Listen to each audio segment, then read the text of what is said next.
Alright. Hello. Sorry for that. Oh, okay, wait. I don't want to be almost naked. Wait. Hold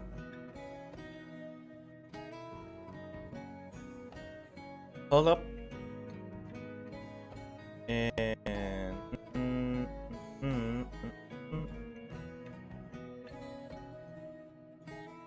okay. There we go. Okay, sorry. I'm sorry for the delay and for the difficult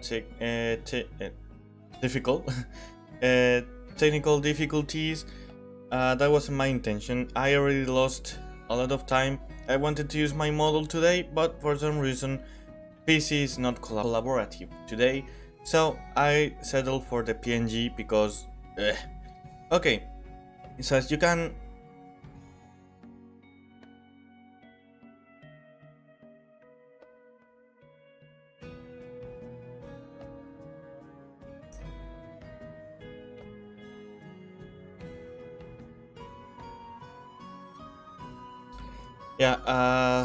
it's not collaborative at all today.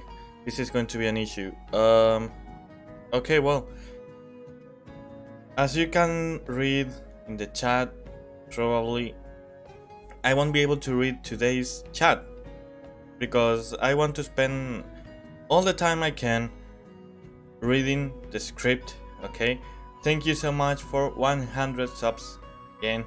This wouldn't be possible either way. So I'll be reading Spvwvky, the V movie. By the way, I didn't. Hello, I'm Rinku, Susumu, linker of nature and civilization, and today I will be reading the V movie script by Jerry Sinfield.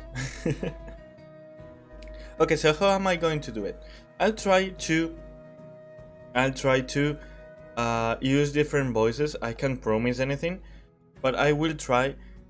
So you guys can distinguish each character. Then again, I've never watched the movie, so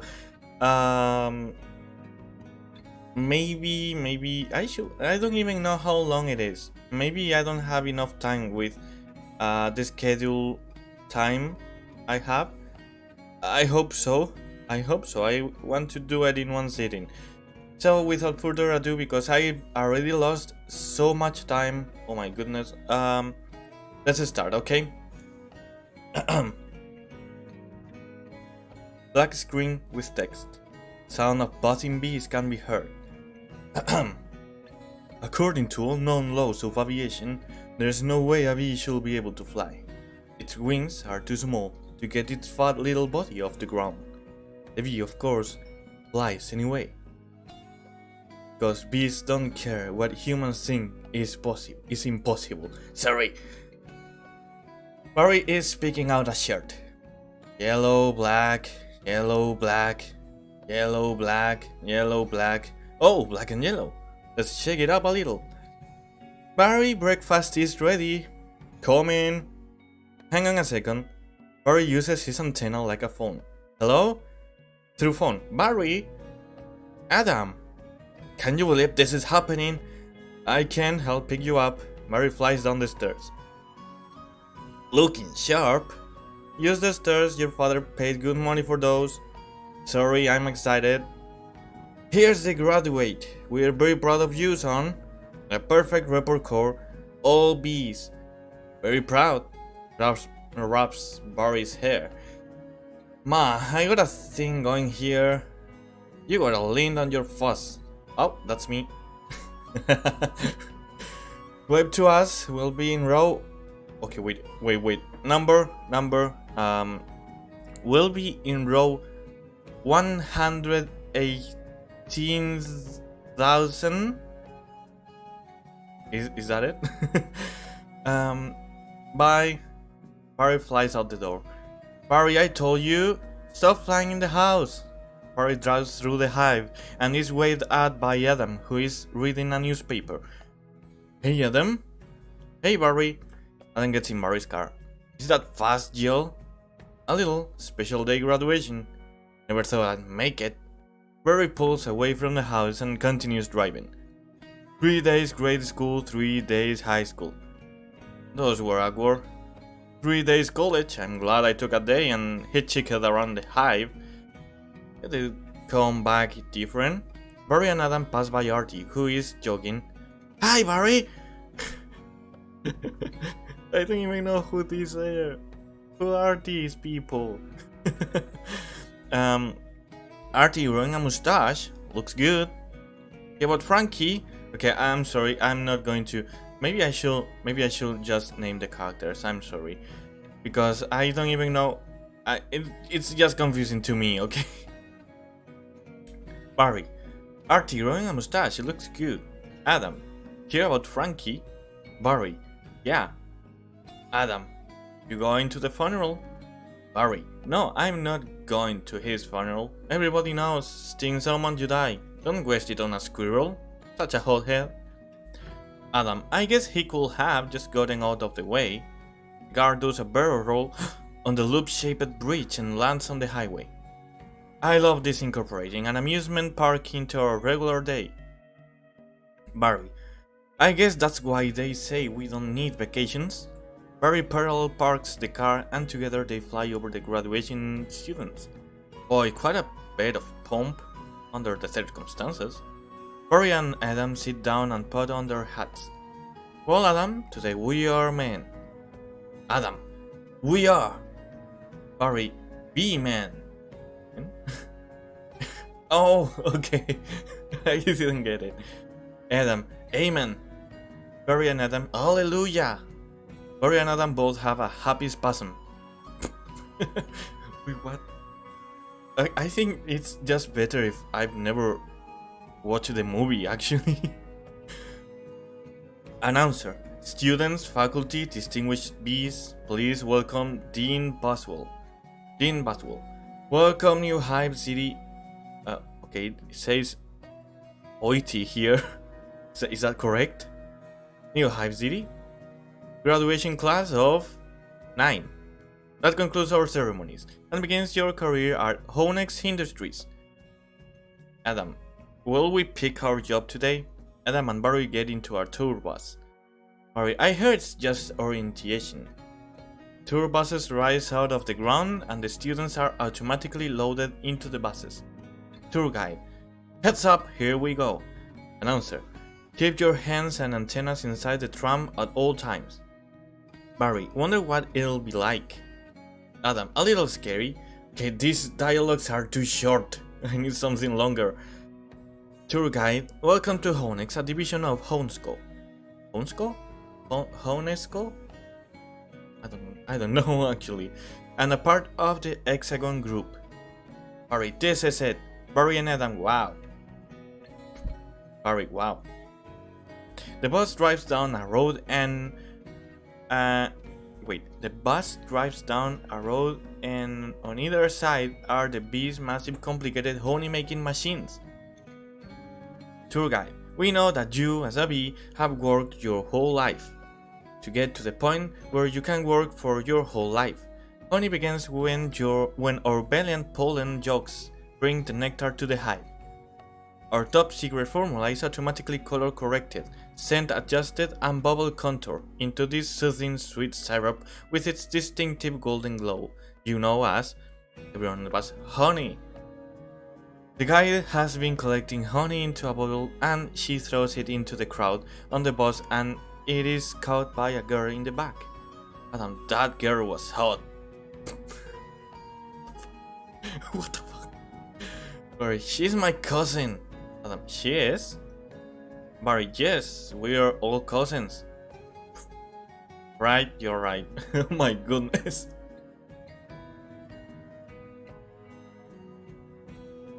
Fair point though. Tour guide. At Honex, we constantly strive to improve every aspect of bee existence. These bees are stress testing a new helmet technology. The bus passes by a bee wearing a helmet, who is being smashed into the ground with fly swatters, newspapers, and boots. He lifts a thumbs up, but you can hear him groan. Damn. And what do you think he makes? Barry, not enough. Tour guide. Here we have our latest advancement, the Krillman. They pass by a turning wheel with bees standing on pegs, who are each wearing a finger-shaped hat. Barry. Wow, what does that do? Tour guide catches that little strand of honey, hiccup, that hangs after you pour it, saves us millions. Adam, intrigued. Can anyone work on the Krillman? Tour guide, of course. Most bee jobs are small ones, but bees know that every small job, if it's done well, means a lot, but choose carefully because you'll stay in the job you pick for the rest of your life. Everyone claps except for Barry. Barry, the same job the rest of your life? I didn't know that. Adam, what's the difference? Tour guide, you'll be happy to know that bees, as a species, haven't had one day off in 27 million years. Barry, upset. So you'll just work us to death? We'll sure try. Everyone on the bus laughs except Barry, who made the joke by the way. Barry and Adam are walking back home together. Adam, wow, that blew my mind. Barry, what's the difference? How can you say that? One job forever? That's an insane choice to have to make. Adam, I really know we only have to make one decision in life. Barry, but Adam, how could they never have told us that? We're bees. We're the most perfectly functioning society on Earth. You ever think maybe things work a little too well here?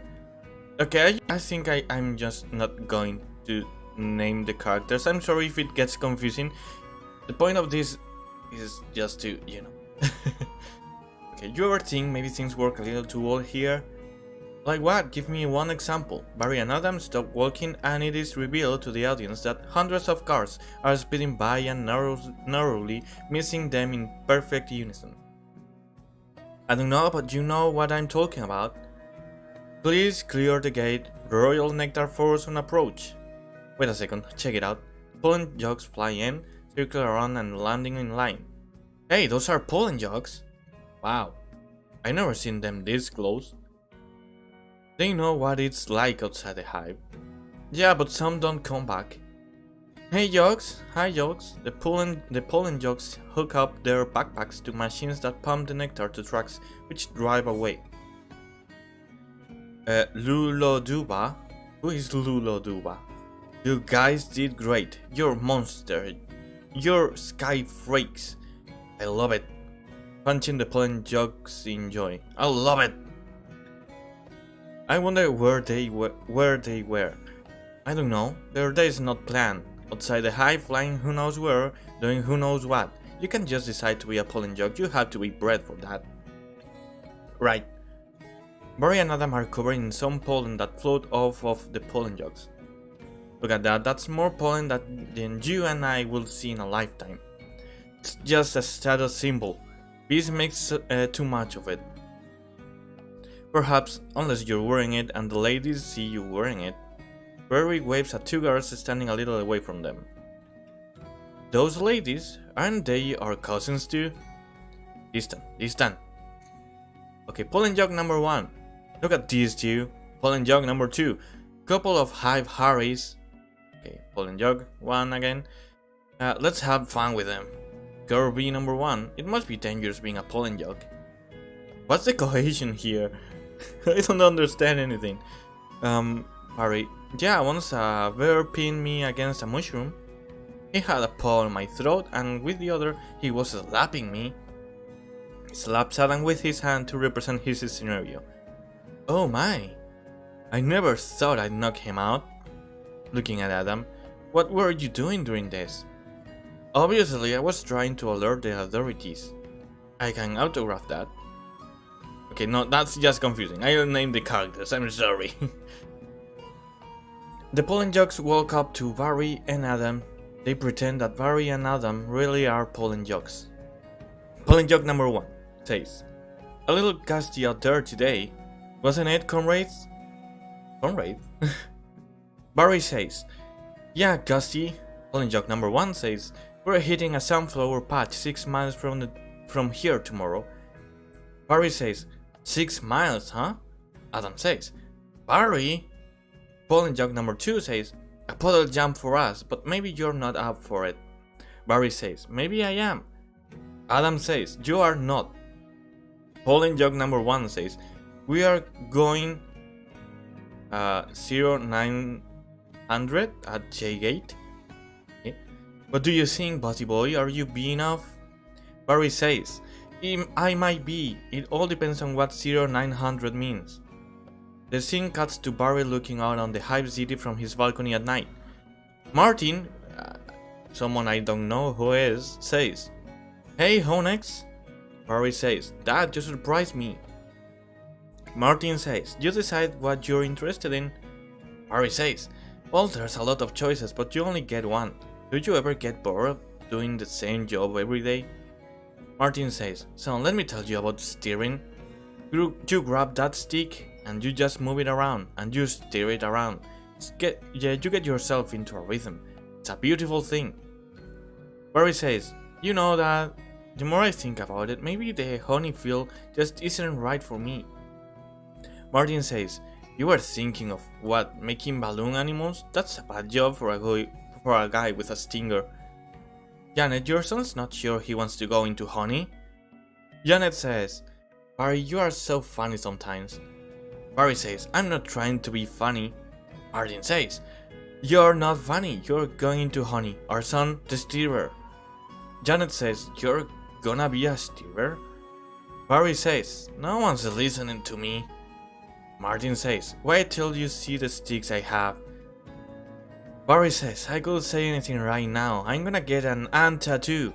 Barry's parents don't listen to him and continue to ramble on. Martin says, let's open some honey and celebrate. Barry says, maybe I'll pierce my thorax, shave my antenna, check up with a grasshopper, get a gold tooth and call everybody DAH! Janet says, I'm so proud. The scene cuts to Barry and Adam waiting in line to get a job. Adam says, we're starting work today. Barry says, today's the day. Adam says, come on, all the good jobs will be gone. Barry says, yeah, right. Job lister says, pollen counting, stand B, pouring stirrer, front desk, hair removal. Be in front of line says, is it still available? Job lister says, hang on, to left. One of them's yours. Congratulations, step to the side. Adam says, what'd you get? Be in front of line says, peeking crowd out. Stellar. He walks away. Adam says, wow. Job lister says, couple of newbies. Couple of newbies? Adam says, yes sir, our first day, we are ready. Job lister says, make your choice. Adam and Barry look up at the job board. There are hundreds of constantly changing panels that contain available or unavailable jobs. It looks very confusing. Adam says, you want to go first? Barry says, no, you go. Adam says, oh my, what's available? Job lister says, restroom attendants open, not for the reason you think. Adam says, any chance of getting the Krellman? Job lister says, sure, you're on. Puts the Krellman finger hat on Adam's head. Suddenly the sign up for Krellman closes out. I'm sorry, the Krellman just closed out. Takes Adam's hat off. Wax monkeys always open. Wow. Adam says, the Krellman open up again. What happened? Job lister, Abby died. Makes an opening, see? He's dead. Another dead one. Deadly, deadified, 2 more dead. Dead from the neck up, dead from the neck down, that's life. Adam says, oh, this is so hard. Barry remembers what the polling jug offered him and he flies off. Heating, cooling, stand B, pourer, stirrer, coming inspector number 7, lean coordinator, stripe supervisor, might grumbler. Barry, what do you think I should? Barry? Adam turns around and sees Barry flying away. Barry! Pollen Jock says, alright, we've got the sunflower patch in quadrant 9. Adam says, through phone. What happened to you? Where are you? Barry says, I'm going out. Adam says, out? Out where? Barry says, out there. Adam says, oh no. Barry says, I have to before I go to work for the rest of my life. Adam says, you're gonna die, you're crazy. Barry hangs up. Hello? Pulling Jack number 2 says, another call coming in. If anyone's feeling brave, there's a Korean deli on 83rd that gets their roses today. Okay, sorry, excuse me, I have to drink.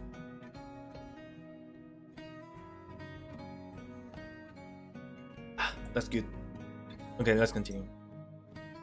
Barry says, hey guys. Pulling Jack number 1 says, look at that. Pulling Jack number 2 says, isn't that the kid we saw yesterday? Vtuber says, hold it son, flight decks is restricted. Pulling Jack number 1 says, it's okay Lou, we're gonna take him up. Puts hands on Barry's shoulder. Vtuber says, to Barry, really? Feeling lucky are you? Big with clipboard says to Barry, sign here, just initial that, thank you. Vtuber says, okay, you got a rain advisory today, and as you all know, bees cannot fly in rain, so be careful. As always, watch your brooms, hockey sticks, dogs, birds, bears, and bats. So I got a couple of reports of root beer being poured on us. Murphy's in a home because of it, babbling like a cicada. Murray says, that's awful. Vtuber says, still talking through megaphone, and a reminder for you rookies, be law number 1. Absolutely not talking to humans. Alright, launch positions. Yeah, I'm sure he won't. Pollen Jocks says. Pollen Jocks ran into formation. Okay, basically buzzing.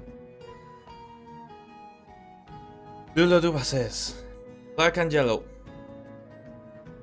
Pollen Jocks says, hello. Pollen Jock number 1 says, to Barry, you ready for this, hotshot? Barry number 1 says, yeah, bring it on. Pollen Jock says, win, check. Antenna, check.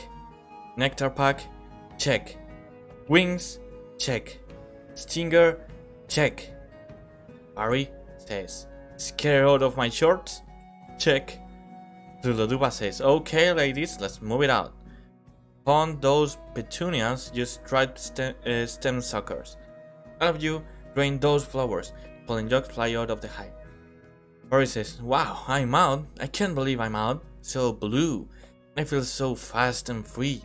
A Pollen Jock puts on some high-tech goggles that shows flowers similar to head-sync goggles. Pollen Jock says, this is blue leader. We have roses visual. Bring it around 30 degrees and hold. Roses, Pollen Jock number 1 says, 30 degrees, Roger, bring it around. Stand to the side, kid, it's got a bit of a kick. Pollen Jock fires a high-tech gun at the flower, shooting tubes that suck up the nectar from the flower and collects it into a pouch on the gun. Ow. Barry says, that is one nectar collector. Pollen Jock number 1 says, ever see pollination applause? Barry says, no sir. Pollen Jock number 1 says, Barry and the Pollen Jock fly over the field and the Pollen Jock sprinkles pollen as he goes. I pick up some pollen here, sprinkle it over here, maybe a dash over there, a pinch on that one. See that? It's a little bit of magic. Barry says, that's amazing, why do we do that? Pollen Jock number 1 says, that's pollen power, more pollen, more flowers, more nectar, more honey for us. Barry says, cool. Pollen Jock number 1 says, I'm picking up a lot of bright yellow cool bee daisies. Okay, that's a point. I'm picking up a lot of bright yellow cool bee daisies. Then we need those. Pollen Jock number 2 says, copy that visual. Wait, one of these flowers seems to be on the move. Pollen Jock number 1 says, say again, you're reporting a moving flower? Pollen Jock number 2 says, affirmative. Pollen Jocks land near the flowers, which to the audience are obviously just tennis balls. Ken says in the distance, that was on the line. Pulling joke number 1 says, this is the coolest, what is it? Pulling joke number 2 says, I don't know, but I'm loving this color. It smells good, not like a flower, but I like it. Pulling joke number 1 says, yeah, fuzzy. Sticks his hands on the ball, but it gets stuck. Pulling joke number 3 says, chemically. The pulling joke finally gets his hand free from the tennis ball. Pulling joke number 1 says, careful guys, it's a little grubby. The pulling jokes turn around and see Barry lying his entire body on top of one of the tennis balls. Pulling joke number 2 says, my sweet lord of bees. Pulling joke number 3 says, candy brain, get off there. Pulling joke number 1 pointing upwards, problem. A human hand reaches down and grabs the tennis ball that Barry is stuck to. Barry says, guys. Pulling joke number 2 says, this could be bad. Pulling joke number 3 says, affirmative. Vanessa Bloom starts bouncing the tennis ball, not knowing Barry's stick to it. Barry says, very close, with a heart. Mama's little boy. Mama's little boy. Barry is being hit back and forth by 2 humans playing tennis. He is still stuck to the ball. Pulling joke number 1 says, you're way out of position, rookie. Ken says, coming in at you like a missile. Barry flies past the pulling jokes, still stuck to the ball.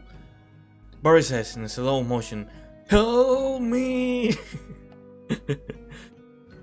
Pulling joke number 2 says, I don't think these are flowers. Pulling joke number 3 says, shall we tell him? Pulling joke number 1 says, I think he knows. Barry says, what is this? Ken says, match point! Can start packing up, honey, because you're about to eat it. Pulling joke cops, which confuse Ken, and he hits the ball the wrong way with Barry stuck to it, and it goes flying into the city. Barry says, yo sir. Yo sir? Barry bounces around town and gets stuck in the engine of a car. He flies into the air conditioner and sees a bug that was frozen in there. Barry says, yeah, gross. The man driving the car turns on the air conditioner, which blows Barry into the car. Girl in car says, there's a bee in the car, do something. That driving car says, I'm driving. baby girl? What's up, baby girl? Sorry. Baby girl says, waving at Barry, hi bee. Barry smiles and waves at the baby girl. Guy in back of car says, he's back here, he's going to sting me. Girl in car says, nobody move, if you don't move, he won't sting you. Freeze! Okay, that's actually something I do. Barry freezes as well, hovering in the middle of the car. Grandma in car, how many people is in the car? Grandma in car says, he blinked! The grandma whips out some bee spray and sprays everywhere in the car. Climbing into the front seat, still trying to spray Barry. Girl in car says, spray him, Granny! That driving the car says, what are you doing? Barry escapes the car through the air conditioner and is flying high above the ground safe. Okay, I need to drink.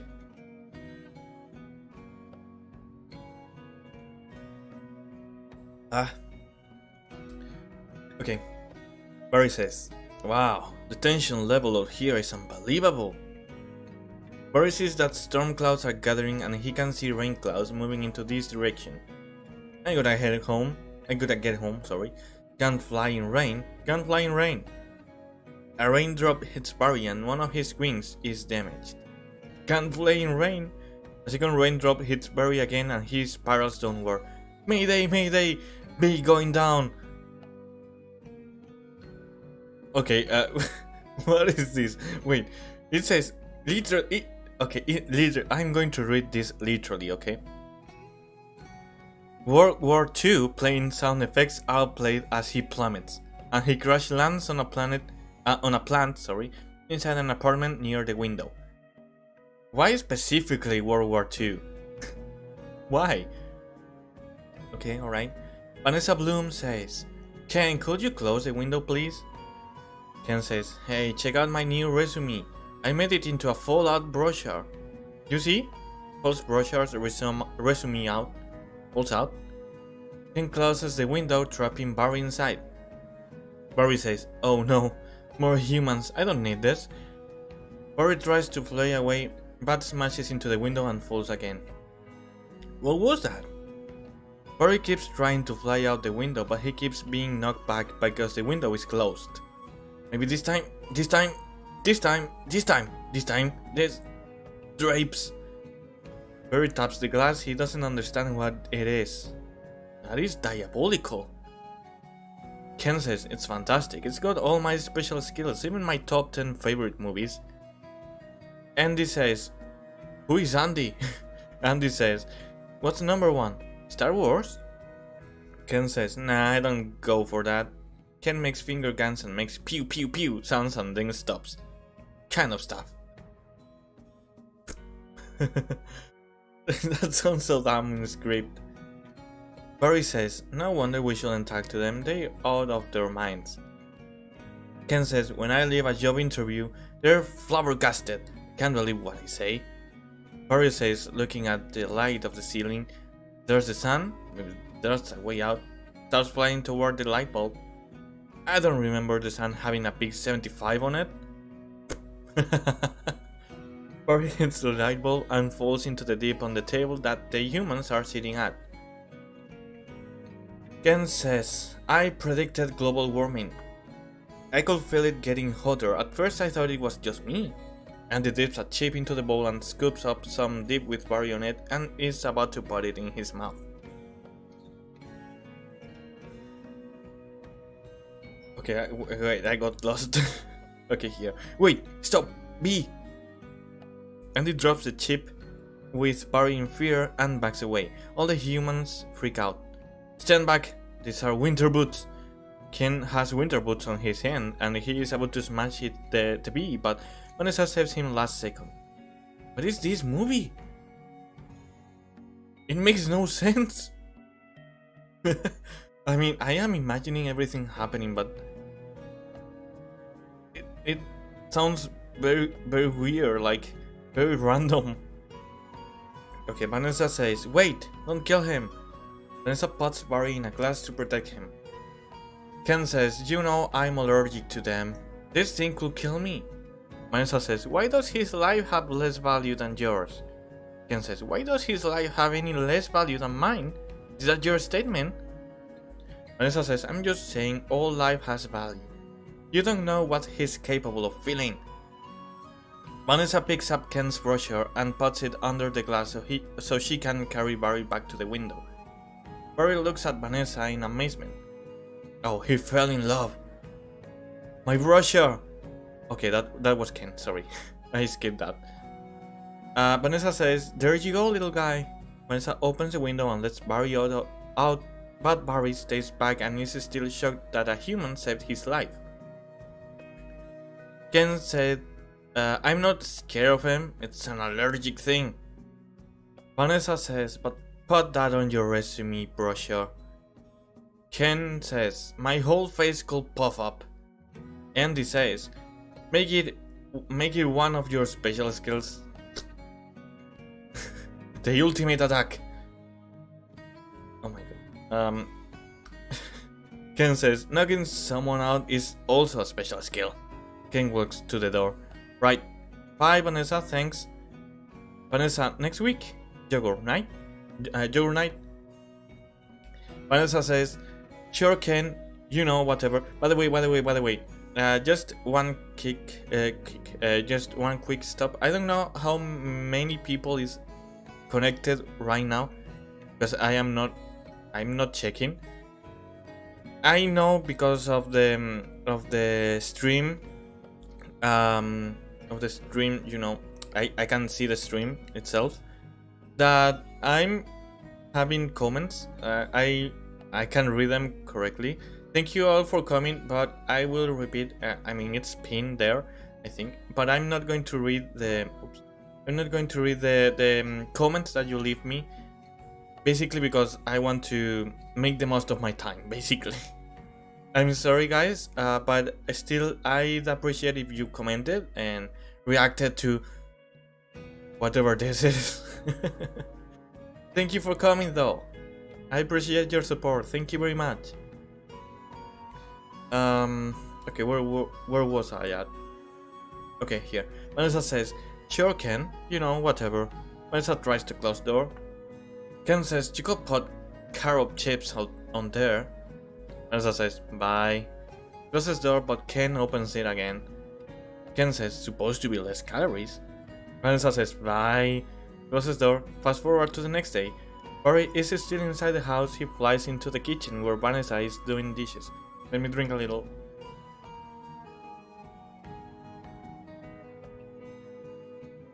Barry says, talking to himself, I gotta say something. She saved my life. I gotta say something. Alright, here he goes. Turns back. Oh, wait, is it that moment? Is it that moment? Is it it? Is this it? Is it? Turns back. Nah. What will I say? I could really get in trouble. It's a law. You're not supposed to talk to a human. I can't believe I'm doing this. I got to. Barry disguises himself as a character on a food can as Vanessa walks by again. Oh, I can't do it. Come on. No. Yes. No. Do it. I can. It's here. Okay, it's here. It's a moment. It's a moment. Do it. I can. How should I start it? Barry strikes a pose and wiggles his eyebrows. Do you like jazz? It's here. It's here. You like jazz? No, that's not good. Vanessa is about to walk past Barry. Here she comes. Speak, you fool. Hi. Vanessa gasps and drops the dishes in fright and notices Barry on the counter. I'm sorry. Vanessa says, you're talking. Barry says, yes, I know. Vanessa says, pointing at Barry, you're talking. Barry says, I'm so sorry. Vanessa says, no, it's okay. It's fine. I know I'm dreaming. But I don't recall going to bed. Barry says, well, I'm sure this is very disconcerting. Vanessa says, this is a bit of a surprise to me. I mean, you're a bee. Okay, sorry, hiccup.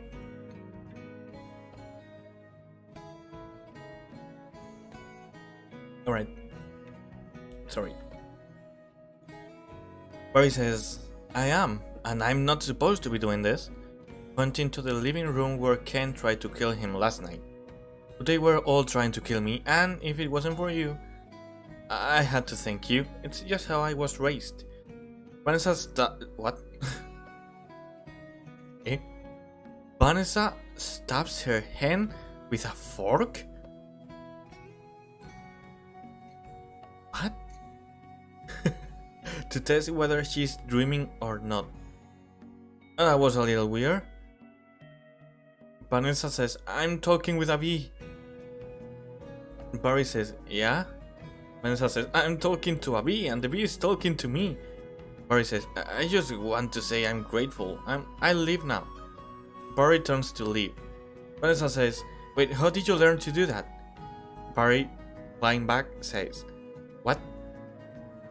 Vanessa says, the talking thing? Barry says, same way you did, I guess. Mama, Dada, honey, you pick it up. Vanessa says, that's very funny.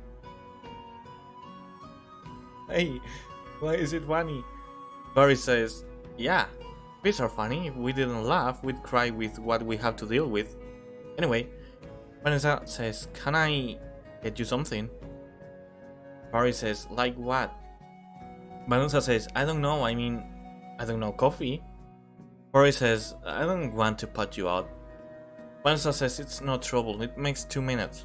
It's just coffee. Barry says, I hate to impose. Vanessa starts making coffee. Vanessa says, don't be ridiculous. Barry says, actually I will love a cup. Oh, how is he supposed to drink it? Vanessa says, hey, you want rum cake? Barry says, I shouldn't.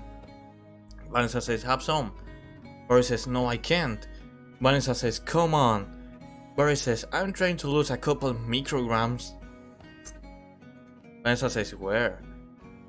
Barry says, these stripes don't help. Vanessa says, you look great. What is going on here? Is there something going on? Is that what it is? That's weird.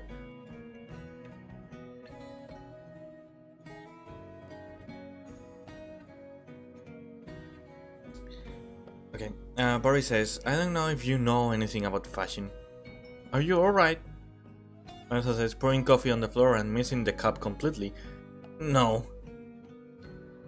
Yeah, I mean, she stabbed herself. Did we forget about that? Flash forward in time, Barry and Vanessa are sitting together at the table on top of the apartment building drinking coffee. Barry says he's making the tie in the cab as they're flying up Madison. He finally gets there, he runs up the steps into the church the wedding is on, and he says, Watermelon? I thought you said Guatemalan.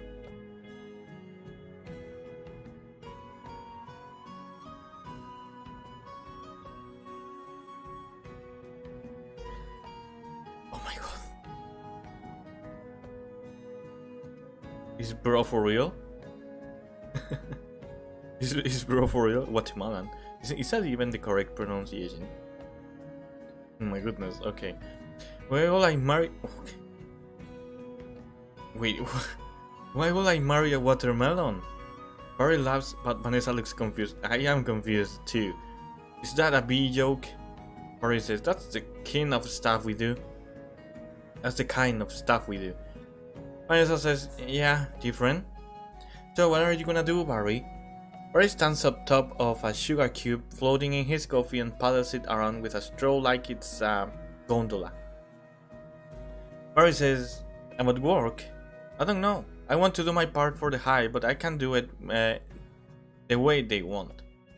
Vanessa says, I know how you feel. Barry says, you do? Vanessa says, sure. My parents wanted me to be a lawyer or a doctor, but I wanted to be a florist. Barry says, really? Vanessa says, my only interest is flowers. Barry says, our new queen was just elected with that same campaign slogan. Anyway, if you look, Barry points to a tree in the middle of Central Park. There's my hive right there, see it? Vanessa says, you're in Sheep Meadow. Barry says, yes, I'm right off the turtle pond. Vanessa says, no way, I know that area. I lost a toe ring there once. Toe ring? Wait, is that the same thing I have? Is that called a toe ring? Barry says, why do girls put rings on their toes? Vanessa says, why not? Barry says, it's like putting a hat on your knee. How do you know what is a ring? Oh. Or a hat, well, a hat, okay, that makes sense. Vanessa says, maybe I'll try that. A custodian installing a light bulb looks over at them, but to his perspective, it looks like Vanessa is talking to a cup of coffee on the table. Custodian says, you alright, ma'am? Vanessa says, oh yeah, fine. Just having 2 cups of coffee. Barry says, anyway, this has been great. Thanks for the coffee. Vanessa says, yeah, it's no trouble. Barry says, sorry I couldn't finish it. If I did, I'd be up the rest of my life. Barry points towards the rum cake. Can I take a piece of this with me? Vanessa says, sure, here, have a crumb. Vanessa says, okay, no, never mind. Vanessa hands Barry a crumb, but it is still pretty big for Barry. Barry says, thanks. Vanessa says, yeah. Barry says, alright, well then, I guess I'll see you around. Or not. Vanessa says, okay, Barry. Barry says, and thank you so much again for before. Vanessa says, oh, that was nothing. Barry says, well, not nothing, but anyway. Vanessa and Barry hold hands. How do they hold hands? But Vanessa has to hold out a finger because her hands is, okay, it's too big and Barry holds that. The custodian looks over again and it appears Vanessa is laughing at her coffee again. The light bulb that he was screwing in sparks and he falls off the ladder. Fast forward in time and we see 2 bee scientists testing out a parachute in a Honex wheel tunnel. Bee scientist number 1 says, This can't possibly work. B scientist number 2 says, it's all set to go. We may as well try it. Okay, they pull the chute. They pull the chute and the wind slams. And the wind slams him against the wall, and he falls on his face. The camera pans over and we see Barry and Adam walking together. Adam says, sounds amazing. Barry says, it was amazing. It was the scariest, happiest moment of my life. Adam says, humans, I can't believe you were with humans. Giant, scary humans. What were they like? Barry says, huge and crazy. They talk crazy. They eat crazy giant things. They drive crazy. Adam says, do they try and kill you like on TV? Barry says, some of them, but some of them don't. Adam says, how'd you get back? Barry says, poodle. Adam says, you did it and I'm glad. You saw whatever you wanted to see, you had your experience, now you can pick out your job and be normal. Barry says, well? Adam says, well? Barry says, well, I met someone. Adam says, you did? Was she B-ish? I can't take it. I can't take it. How much more? I'm like halfway through? No, even less than that.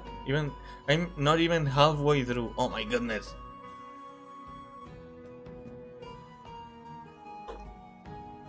Okay. This is horrible. A wasp? Your parents will kill you.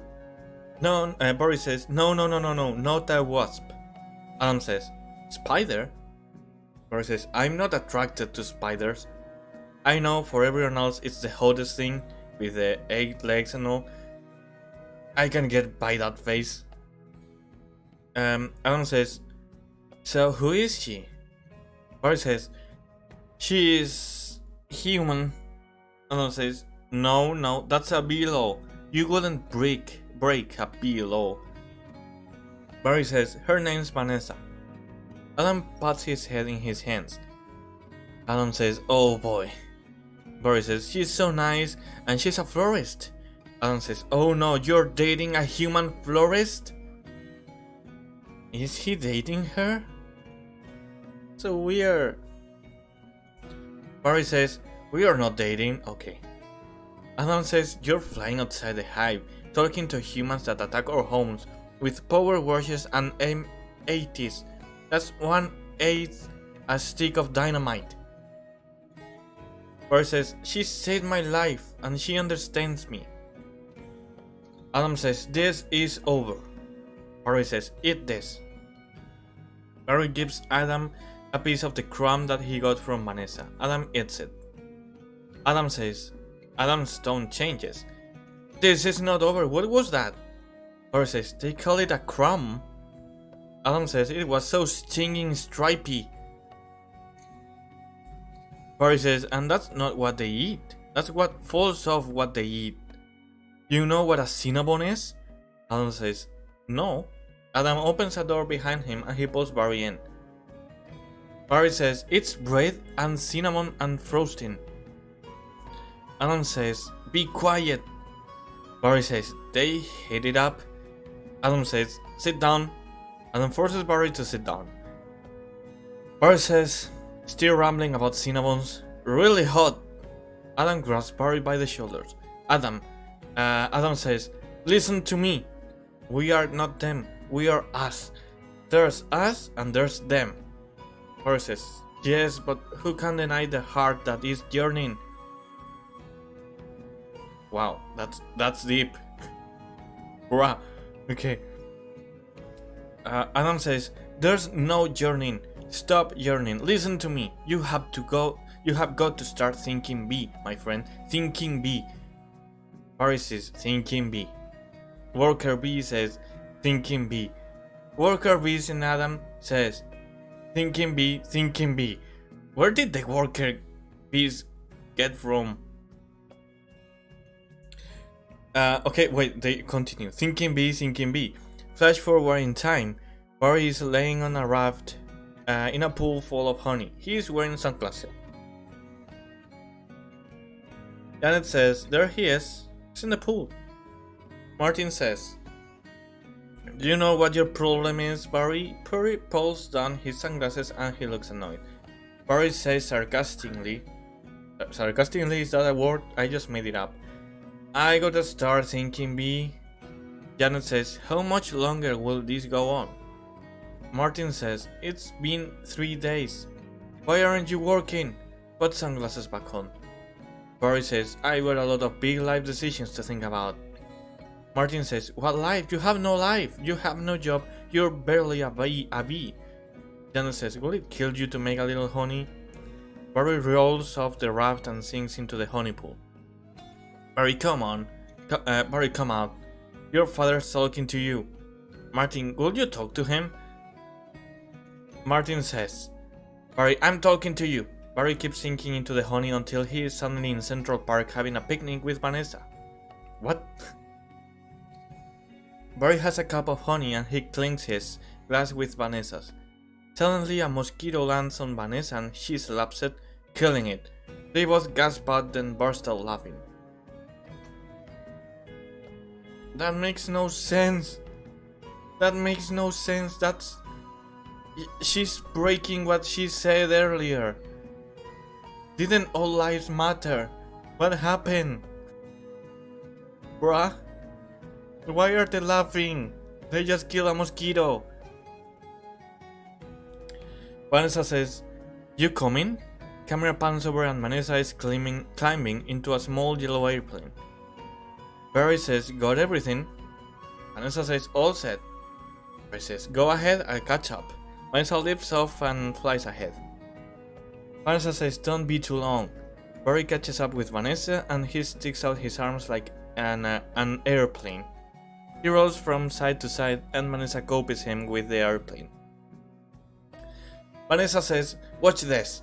Barry stays back and watches. Oops, sorry. sorry. Okay. Barry stays back and watches as Vanessa draws a heart in the air using pink smoke from the plane. But on the last loop,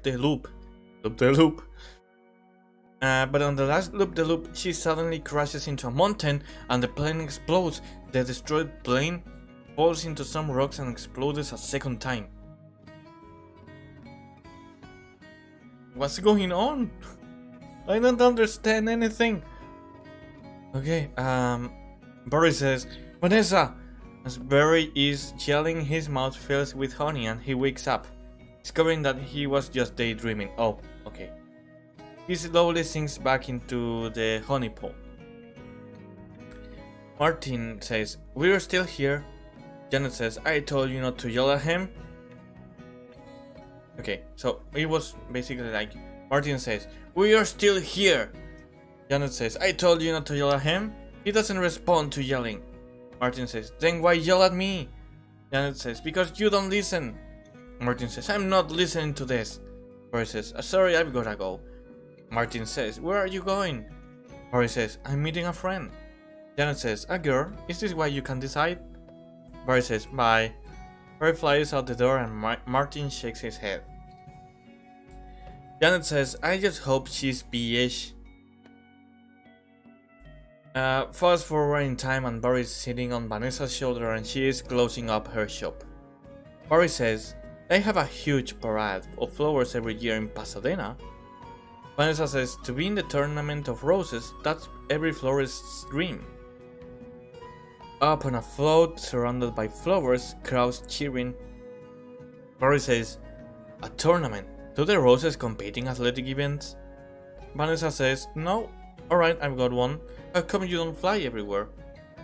Vanessa says, it's exhausting. Why don't you run everywhere? It's faster. Vanessa says, yeah, okay, I see. Alright, your turn. Okay, that's a good point though. Then.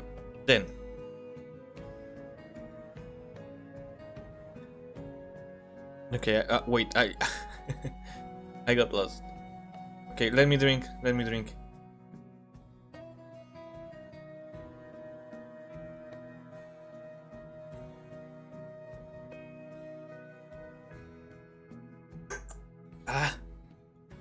My goodness. I don't know at what point of the movie I am at. I never watched the movie. But according to the scrolling bar, I'm basically at the half point, more or less, I think. Okay, let's continue. Okay, yeah, we were here. Barry says, Chibo, you can just freeze live TV? That's insane. Vanessa says, you don't have that? Barry says, we have Chibo. But it's a disease. It's a horrible, horrible disease. Okay? Vanessa says, oh my. A human walks by and Barry narrowly abuts him. Passerby says, damn bees. Vanessa says, you must want to sting all those jerks. Barry says, we try not to sting. It's usually fatal for us. My goodness. Vanessa says, so you had to watch your temper. They walk into a store. Barry says, very carefully. You kick a wall, take a walk, write an angry letter and throw it out. Work through it like oh my goodness, like any emotion. Anger, jealousy, lust. Suddenly an employee, Hector, hits Barry off of Vanessa's shoulder. Hector thinks he's saving Vanessa. Vanessa says to Barry, oh my goodness, are you okay? Barry's getting up off the floor. Barry says, yeah. Vanessa says to Hector, what is wrong with you? Hector, confused, says, it's a bug. Oh, he got bugged there. Okay. Vanessa says, he's not bothering anybody. Get out of here, you creep.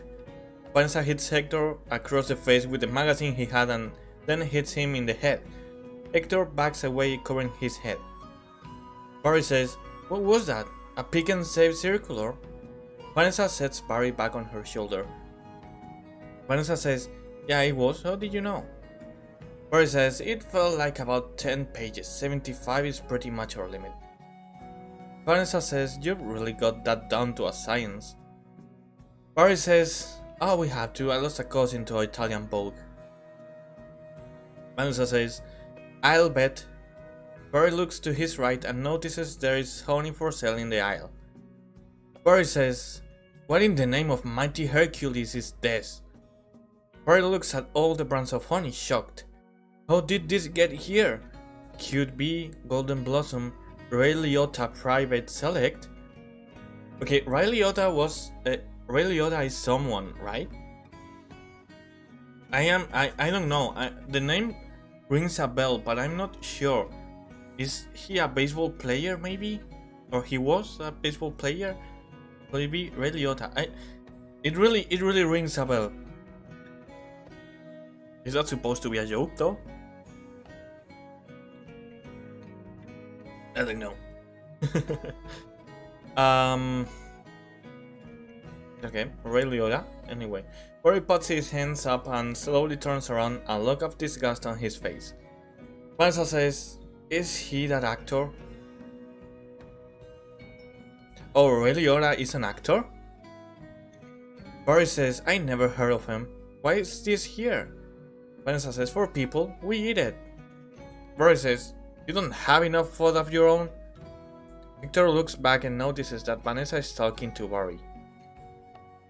Vanessa says, well, yes. Barry says, how do you get it? Vanessa says, bees make it. Barry says, I know who makes it, and it's hard to make it. There's heating, cooling, steering, you need a whole Krellman thing. Vanessa says, it's organic. Vanessa says, Barry says, it's our organic. Vanessa says, it's just honey, Barry. Barry says, just what? Bees don't know about this. This is stealing. A lot of stealing. You've taken our homes, schools, hospitals. This is all we have. And it's on sale? I'm getting to the bottom of this. I'm getting to the bottom of all of this. Flash forward in time, Barry paints his face with black stripes like a soldier and sneaks into the storage section of the store. Two men, including Hector, are loading boxes into some trucks. Supermarket employee says, hey Hector, you almost done? Hector says, almost. Barry takes a step to peek around the corner, whispering, he's here. I sense it. Well, I guess I'll go home now. Hector pretends to walk away by walking in place and speaking loudly.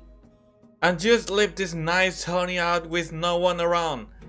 Barry says, you're busted, box boy. Hector says, I knew I heard something, so you can talk.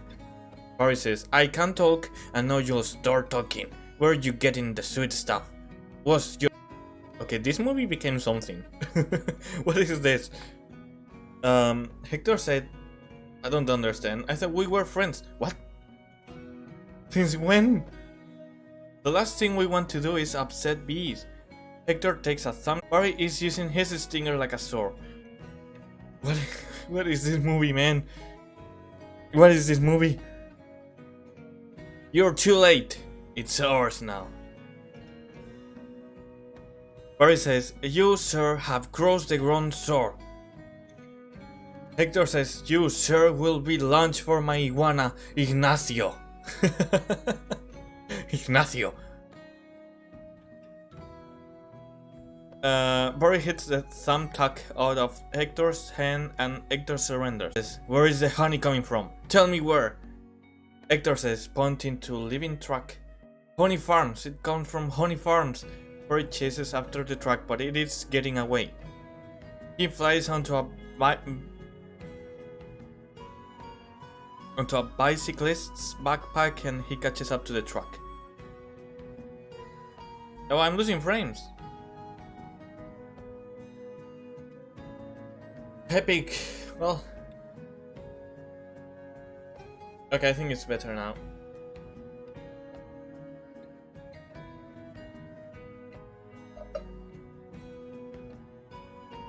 Alright, let's continue then.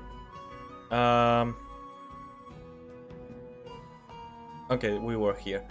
Car driver says to bicyclist, crazy person! Barry flies off and lands on the windshield of the Honey Farms truck. Barry looks around and sees dead bags splatter everywhere. Barry says, what horrible thing has happened here?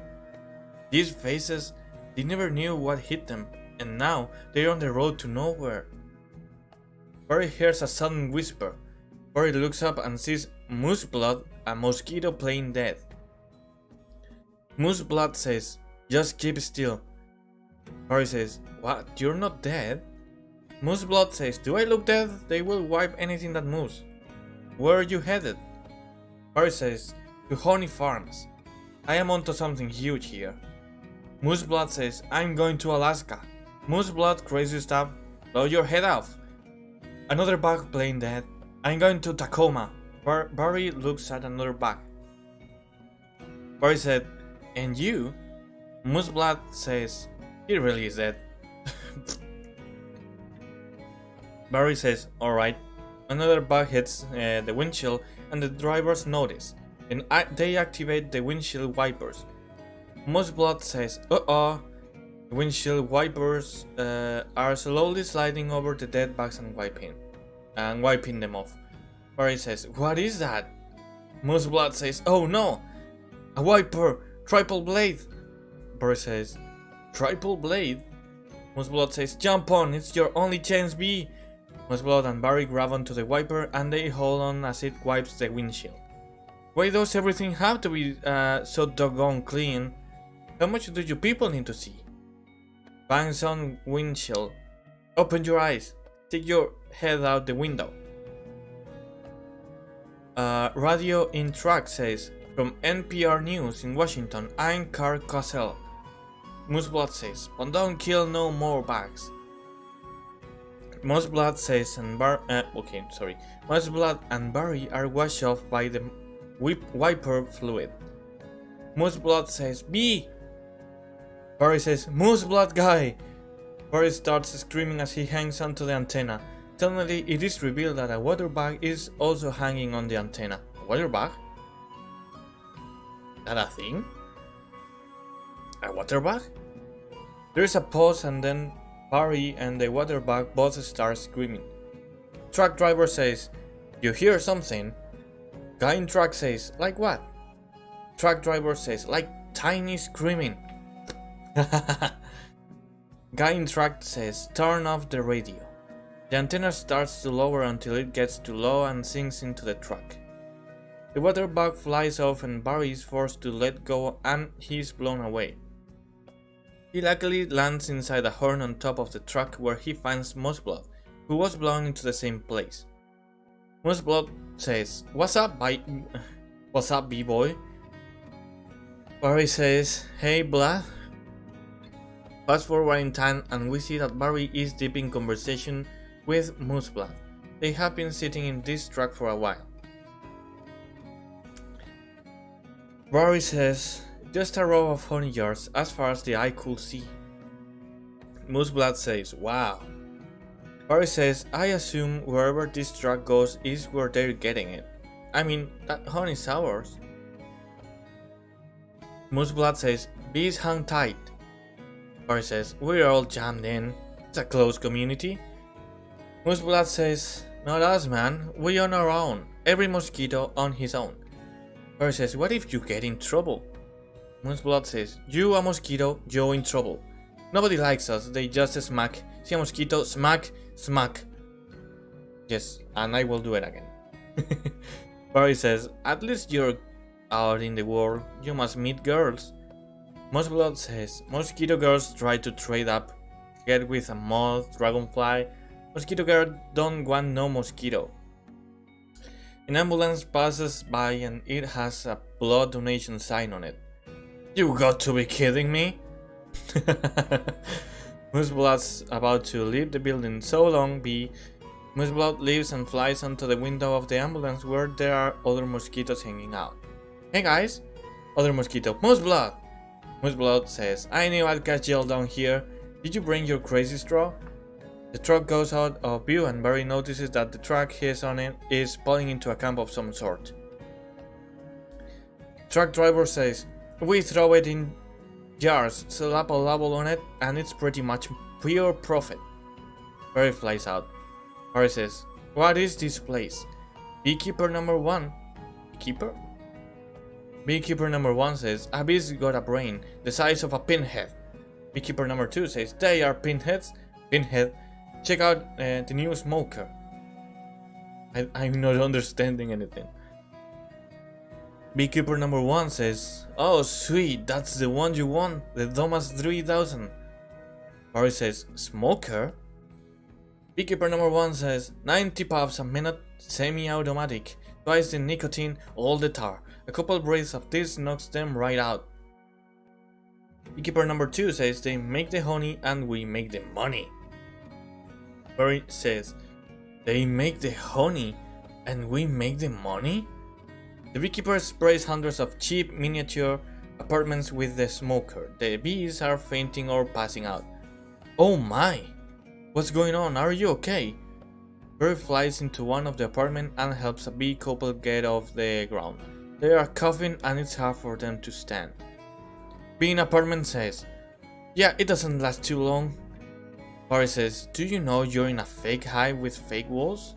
Bee in apartment says, our queen was moved here, we had no choice. The apartment room is completely empty, except for a photo on the wall of the queen, who is obviously a man in women's clothes. Barry says, this is your queen? That's a man in women's clothes. That's a drag queen.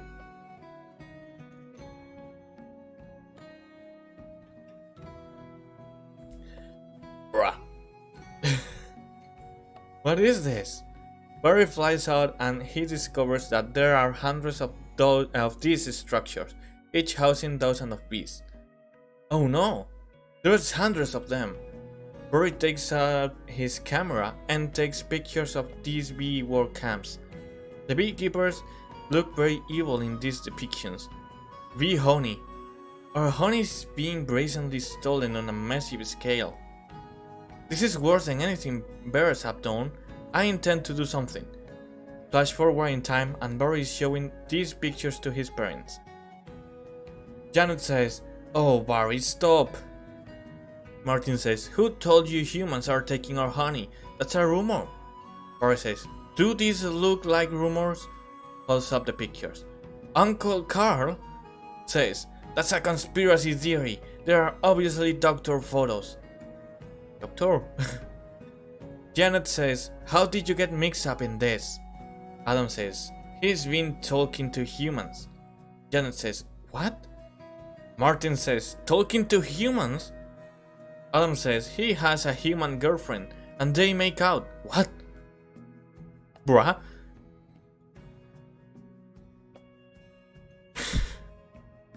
Holy shit. Bruh, okay. Janet says, "Make out? Barry!" Barry says, "We do not." Adam says, "You wish you could." Martin says, "Whose side are you on?" Barry says, "The bees." Uncle Carl says, he has been sitting in the back of the room this entire time. "I dated a cricket once in San Antonio. Those crazy legs kept me up all night." Janet says, "Barry, this is what you want to do with your life?" Barry says, "I want to do it for all our lives. Nobody works harder than bees. Dad, I remember you coming home so overworked. Your hands were still stirring. You couldn't stop." Janet says, "I remember that." Barry says, "What right do they have to our honey? We live on 2 cups a year. They put it in lip balm for no reason whatsoever." Adam says, "Even if it's true, what can one bee do?" Barry says, "Sting them where it really hurts." Martin says, "In the face, the eye, that will hurt." Barry says, "No." In what? In the heart? Martin says, "Up the nose? That's a killer." Barry says, "There's only one place you can sting the humans, one place where it matters." Flash forward a bit in time and we are watching the B News. B News narrator says, "Hive at 5, the Hive's only full-hour action news source." B protester says, "No more bee birds." B News narrator says, "With Bob Bumble at the anchor desk. Weather with Storm Stinger, sports with Buzz Larby, and Janet Chung." Bob Bumble says, "Good evening, I'm Bob Bumble." Janet Chung says, "And I'm Janet Chung." Bob Bumble says, "A Tri-County bee, Barry Benson, intends to sue the human race for stealing our honey, packaging it, and profiting from it illegally." Janet Chung says, "Tomorrow night on B. Larry King." B. Larry King? We'll have 3 former queens here in our studio discussing their new book, Glassy Ladies, out this week on Hexagon. Oh my goodness. The scene changes to an interview on the news with B version of Larry King and Barry. Yeah, I understood that B Larry King is a B version of Larry King. I understood that. Okay, you didn't have to point that out. Okay, B Larry King says, "Tonight we're talking to Barry Benson. Did you ever think I'm a kid from the Hive? I can do this?" Barry says, "Bees have never been afraid to change the world. What about B Columbus? B Gandhi? B Jesus?" B Larry King says, "Where I'm from, we'd never sue humans. We were thinking of stickball or candy stores." Barry says, "How old are you?" B. Larry King says, "The bee community is supporting you in this case, which will be the trial of the bee century."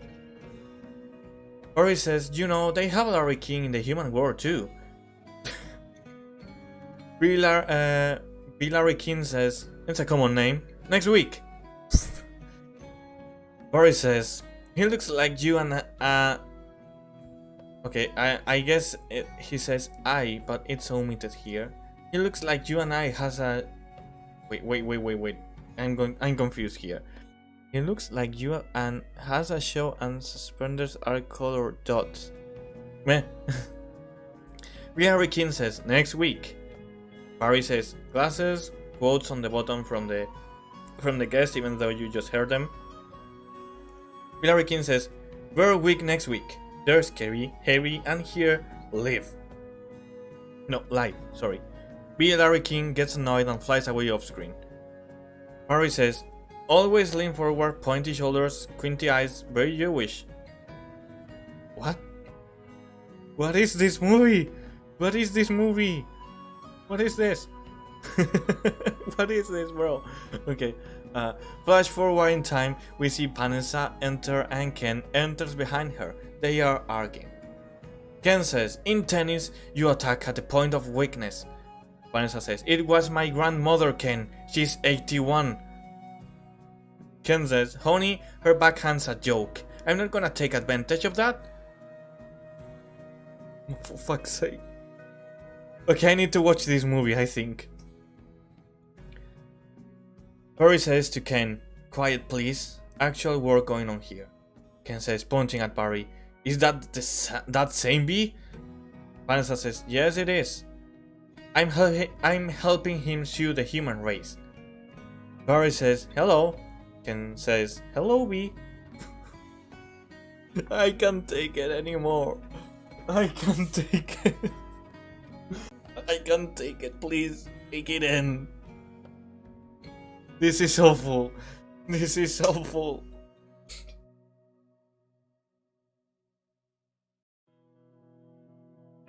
Help.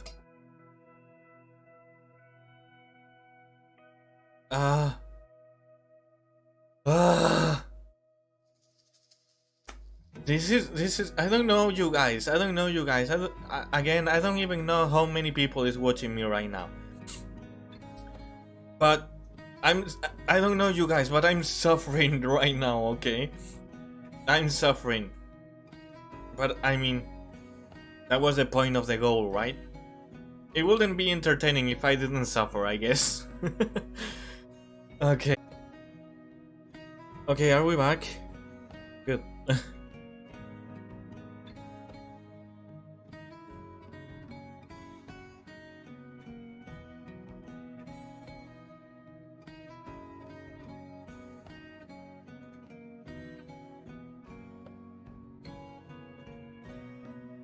Okay. I hope the internet behaves for the rest of the movie. Okay, we are past halfway point, so that's good. That's good. Okay, let's keep going. Thankfully, it will work from now on, so let's keep going. Please, I really want to finish the script now that I'm more than halfway through. Okay, let's keep going. Okay, Barry, recalling the winter boots incident earlier. Yeah, I remember you, Timberland. Size 10.5. Vibram Soul, I believe. Ken to Vanessa. Why does he talk again? Vanessa says, listen, you better go, cause we're really busy working. Ken says, well, it's our yogurt night. Vanessa says, holding door open for Ken. Bye bye.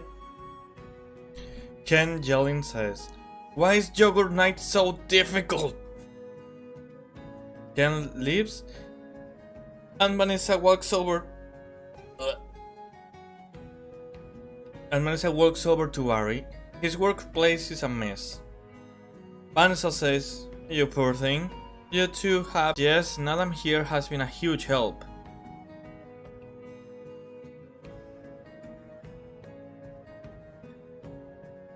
Okay, I was afraid it was going to stop again. Okay, let's keep going. Adam says, Prostin, how many sugars? Barry says, just one. I try not to use the competition. So why are you helping me? Vanessa says, bees have good qualities and it takes my mind off the shop. Instead of flowers, people are giving balloon bouquets now. Barry says, those are great if you're 3. Vanessa says, and artificial flowers. Barry says, oh, those just get me psychotic. Vanessa says, yeah, me too. Barry says, bent stingers, pointless pollination. Adam says, bees must hate those fake things. Nothing worse than a daffodil that's had work done. Maybe this could make up for it a little bit. Vanessa says, this lawsuit's a pretty big deal. Barry says, I guess. Adam says, you sure you want to go through with it? Barry says, am I sure when I'm done with the humans they won't be able to say, honey, I'm home, without paying a royalty. Flash forward in time and we are watching the human news. The camera shows a crowd outside a courthouse. News reporter says, it's an incredible scene here in downtown Manhattan, where the world anxiously waits because for the first time in history we will hear for ourselves if a honeybee can actually speak. We are no longer watching through news camera. Adam says, what have we gotten into here, Barry? Barry says, it's pretty big, isn't it? Adam says, looking at the hundreds of people around the courthouse, I can't believe how many humans don't work during the day. Barry says, you think billion-dollar multinational food companies have good lawyers? Security guard says, everybody needs to stay behind the barricade.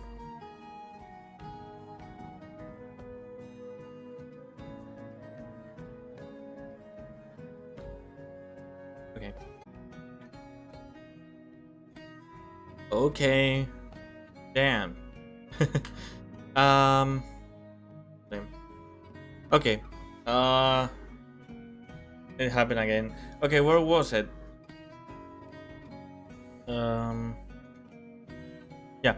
Adam says, what's the matter? Barry says, I don't know, I just gotta chill. Fast forward.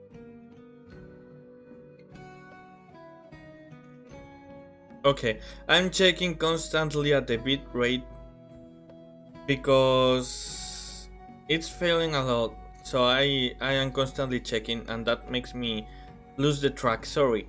Okay, where was I at? Okay, there. To honey industry lawyers, you boys work on this? Man says, alright, the Honorable Judge Bumbleton presiding. Judge Bumbleton says, alright, case number 4475, Superior Court of New York, Barry B. Benson, B? The honey in, versus, I guess, the honey industry is now in session. Mr. Montgomery, you're representing the 5 food companies collectively. Montgomery says, a privilege. Judge Bumbleton says, Mr. Benson, you're representing all the bees of the world. Everyone looks closely, they are waiting to see if a bee can really talk. Barry makes several buzzing sounds to sound like a bee. Barry says, I'm kidding, yes, your honor, we're ready to proceed. Judge Bumbleton says, Mr. Montgomery, your opening statement, please. Montgomery says, ladies and gentlemen of the jury, my grandmother was a simple woman. Born on a farm, she believed it was a man's divine right to benefit from the bounty of nature God put before us. We lived in the topsy-turvy world Mr. Benson imagines. Just think of what would it mean. I will have to negotiate with a silkworm for the elastic in my breeches. Talking bee. Montgomery walks over and looks closely at Barry. How do we know this isn't some sort of holographic motion picture capture Hollywood wizardry? They could be using laser beams, robotics, ventriloquism, cloning. For all we know, he could be on steroids. Judge Bumbleton says, Mr. Benson? Barry says, ladies and gentlemen, there's no trickery here. I'm just an ordinary bee. Honey is pretty important to me. It's important to all bees. We invented it, we make it, and we protect it with our lives. Unfortunately, there are some people in this room who think they can take it from us because we're the little guys.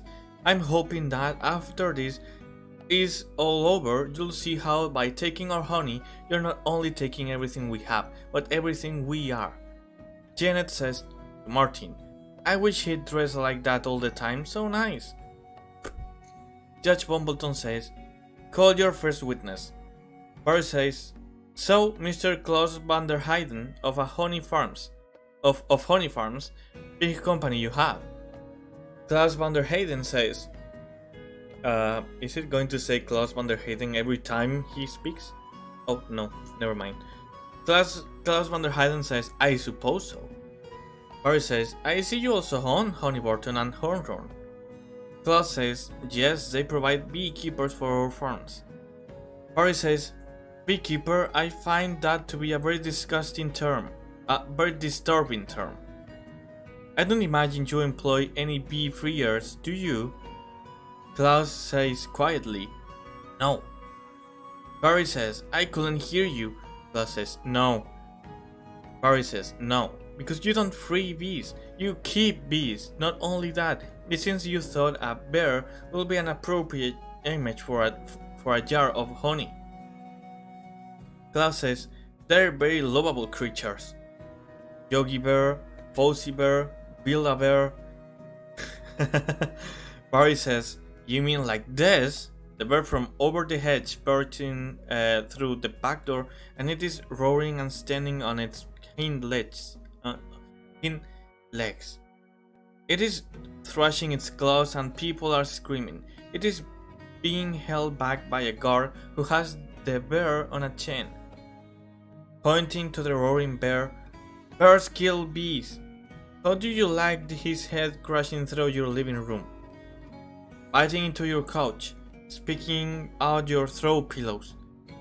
Judge Bumbleton says, okay, that's enough, taking him away. The bear stops roaring and thrashing and walks out.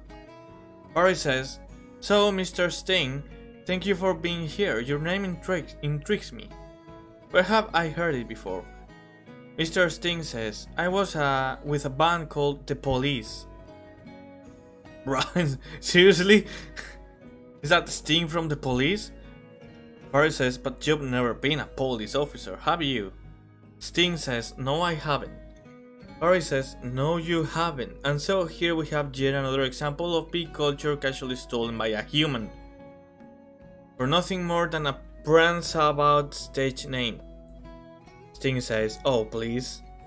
Barry says, have you ever been stung, Mr. Sting? Because I'm feeling a little stung, Sting. Or should I say, Mr. Gordon M. Sumner? Montgomery says, that's not his real name? You idiots! Barry says, Mr. Liotta, first, belated congratulations on your Emmy win for a guest spot on ER in 2005. Ray Liotta says, thank you. Okay, so Ray Liotta is a singer. Oh. Barry says, I see from your resume that you're devilishly handsome with a churning inner turmoil that's ready to blow. Ray Liotta says, I enjoy what I do, is that a crime? Barry says, not yet it isn't, but is this what it's come to for you? Exploiting tiny helpless bees so you don't have to rehearse your part and learn your lines, sir? Ray Liotta says, watch it, Benson, I could blow right now. Barry says, this isn't a good fella, this is a bad fella. Ray Liotta loses it and tries to grab Barry. Ray Liotta says, why doesn't someone just step on this creep and we can all go home? Judge Bumbleton says, order in this court. Ray Liotta says, you're all thinking it. Judge Bumbleton starts banging her gravel. Judge Bumbleton says, order, I say. Ray Liotta says, say it. Man says, Mr. Liotta, please sit down. We see a montage of magazines which feature the court case. Flash forward in time and Barry is back home with Vanessa. Barry says, I think it was awfully nice of that bear to pitch in like that. Vanessa says, I think the jury's on our side. Barry says, are we doing everything right, legally? Vanessa says, I'm a florist. Barry says, right, well, here's to a great team. Vanessa says, to a great team. Ken walks in from work, he sees Barry and he looks upset when he sees Barry clinking his glass with Vanessa. Ken says, well, hello. Vanessa says, oh, Ken. Barry says, hello. Vanessa says, I didn't think you were coming. No, I was just late. I tried to call, but... Okay, that was Ken? Okay, it didn't say Ken. Never mind. Ken holds up his phone and flips it open. The phone has no charge. The battery.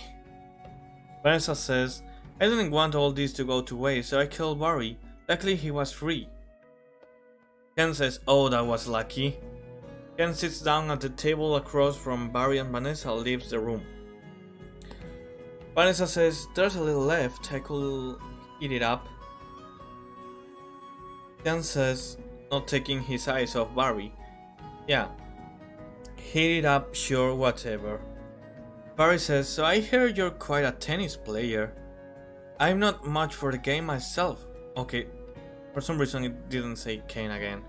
Ken says, I'm not much for the game myself, the ball's a little grubby. Ken says, oh, okay, no, that was Barry, never mind. Ken says, that's where I usually sit. Right. Points to where Barry is sitting. There. Okay, that was weird. Vanessa says, Ken from other room. Ken, Barry was looking at your resume and he agreed with me that eating with chopsticks isn't really a special skill. Ken says to Barry, you think I don't see what you're doing? Barry says, I know how hard it is to find the right job. We have that in common. Ken says, do we? Barry says, bees have 100% employment, but we do jobs like taking the crowd out. Ken says menacingly, that's just what I was thinking about doing. Ken reaches for a fork on the table on the table, but knocks it on the floor. He goes to pick it up. Vanessa says, Ken, I let Barry borrow your razor for his bath. I hope that was alright.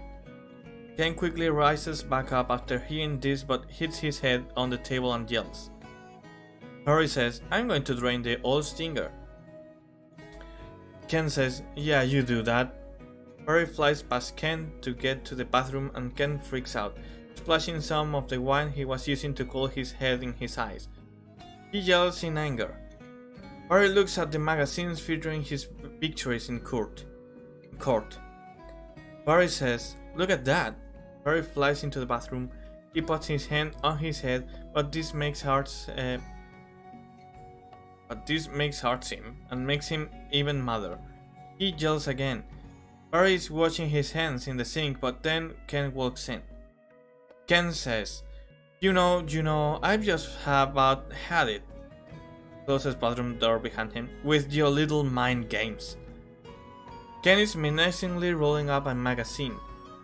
Barry says, backing away, what's that? Ken says, Italian Vogue. Barry says, Mamma mia, that's a lot of pages. Ken says, it's a lot of ass. Barry says, remember what Pan said? Why is your life more valuable than mine? Ken says, that's funny, I just can't seem to recall that. Ken smashes everything off the sink with the magazine and Barry narrowly escapes. Ken follows Barry around and tries to hit him with the magazine, but he keeps missing. Ken gets a spray bottle. I suppose, Ken. I think something stinks in here. Ah. Barry says, enjoying the spray. I love the smell of flowers. Ken holds a lighter in front of the... Ken holds a lighter in front of the spray bottle. Ken says, how do you like the smell of flames? Barry says, not as much. Ken fires his makeshift flamethrower but misses Barry, burning the bathroom. He torches the whole room but loses his footing and falls into the bathtub. After getting hit in the head by falling objects 3 times, he picks up the shower head, revealing a water bag hiding under it.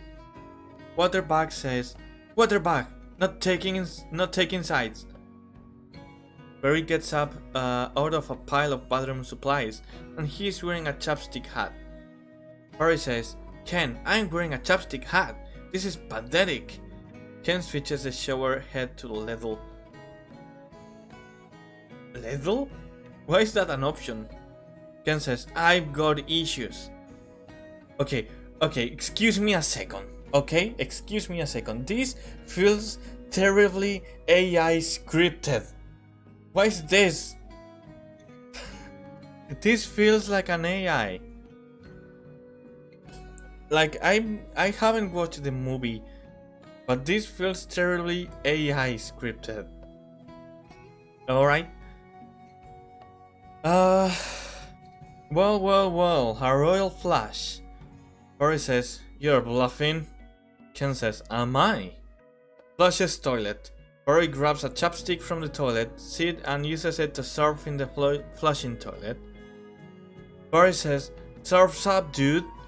Barry flies out of the toilet on the chopstick and sprays Ken's face with the toilet water. Ew, poo water. Okay, Barry says again, "That bowl is gnarly." Ken says, aiming a toilet cleaner at Barry, "Except for those dirty yellow rings." Barry covers his head and Vanessa runs in and takes the toilet cleaner from Ken just before he hits Barry. Vanessa says, "Kenneth, what are you doing?" Ken says, leaning towards Barry, "You know, I don't even like honey. I don't eat it." Vanessa says, "We need to talk." Vanessa pulls Ken out of the bathroom. "He's just a little bee. And he happens to be the nicest bee I've met in a long time." Ken says, "Long time? What are you talking about? Are there other bugs in your life?" Okay, let me rest a little bit, please. This is being exhausting.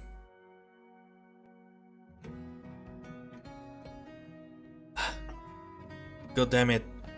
This is exhausting. What was I thinking about? Alright. Vanessa says, "No, but there are other things bugging me in life, and you're one of them." Ken says, "Fine, talking bees, no yogurt night. My nerves are fried from riding on this emotional roller coaster." Vanessa says, "Goodbye, Ken." Ken huffs and walks out and slams the door, but suddenly he walks back in and stares at Barry. "And for your information, I prefer sugar-free artificial sweeteners made by men." Ken leaves again and Vanessa leans in towards Barry. Vanessa says, "I'm sorry about all that." Ken walks back in again. Ken says, "I know it's got an aftertaste. I like it." Ken leaves for the last time. What is this, bro? What the fuck is this? Oh my god, okay. Vanessa says, "I always felt there was some kind of barrier between Ken and me. I couldn't overcome it." "Oh well, are you okay for the trial?" Barry says, "I believe Mr. Montgomery is about out of ideas." Flash forward in time and Barry, Adam and Vanessa are back in court. Montgomery says, "We would like to call Mr. Barry Benson B to the stand." Adam says, "Good idea, you can really see why he's considered one of the best lawyers." Barry stares at Adam. "Yeah." Lawyer says, "Layton, you've gotta weave some magic with this jury or it's gonna be all over." Montgomery says, "Don't worry, the only thing I have to do to turn this jury around is to remind them of what they don't like about bees." To Lawyer, "You got the tweezers?" Lawyer says, "Are you allergic?" Montgomery says, "Only to losing, son, only to losing." "Mr. Benson B, I'll ask you, but I think we'd all like to know. What exactly is your relationship?" Points to Vanessa, "to that woman." Barry says, "We're friends." Montgomery says, "Good friends?" Barry says, "Yes." Montgomery says, "How good, do you live together?" Adam says, "Wait a minute." Montgomery says, "Are you her little bedbug?" What is this movie? I swear. What is this movie? Adam's finger starts vibrating. He is agitated. "I've seen a bee documentary or two, from what I understand. Doesn't your queen give birth to all the bee children?" Where is this going? Where is this going? Barry says, "Yeah, but..." Montgomery says, pointing at Janet and Martin, "So those aren't your real parents?" Janet says, "Oh, Barry." Barry says, "Yes, they are." Adam says, "Hold me back." Vanessa tries to hold Adam back. He wants to sting Montgomery. Montgomery says, "You're an illegitimate bee, aren't you, Benson?" Adam says, "He's denouncing bees." Montgomery says, "Don't y'all date your cousins?" Montgomery leans over on the jury stand and stares at Adam. Vanessa says, "Objection!" Vanessa raises her hand to object, but Adam gets free. He flies straight at Montgomery. Adam says, "I'm going to pincushion this guy." Barry says, "Adam, don't! It's what he wants." Adam stings Montgomery in the butt and he starts thrashing around. Okay, this is that one scene. Okay. Montgomery says, "Oh, I'm hit. Oh lordy, I am ahead." Judge Bumbleton says, "Pending gravel. Order! Order!" Montgomery says, overreacting, The venom is coursing through my veins. I have been felled by a winged beast of destruction. You see, you can't treat them like equals. They're street savages. Stinging's the only thing they know. It's their way." Barry says, "Adam, stay with me." Adam says, "I can feel my legs." Montgomery says, overreacting and throwing his body around the room, "What angel of mercy will come forward to suck the poison from my heaven buttocks?"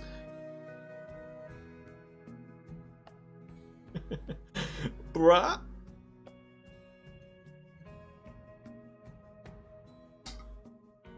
Okay, that sounds so weird. That sounds so weird. Okay, Judge Bumbleton says, "I will have order in this court. Order! Order, please!" Flash forward in time and we see a human news reporter. News reporter says, "The case of the honeybees versus the human race took a pointed turn against the bees yesterday when one of their legal team stung Layton T. Montgomery. Adam is laying in a hospital bed and Barry flies in to see him. Barry says, "Hey buddy." Adam says, "Hey." Barry says, "Is there much pain?" Adam says, "Yeah.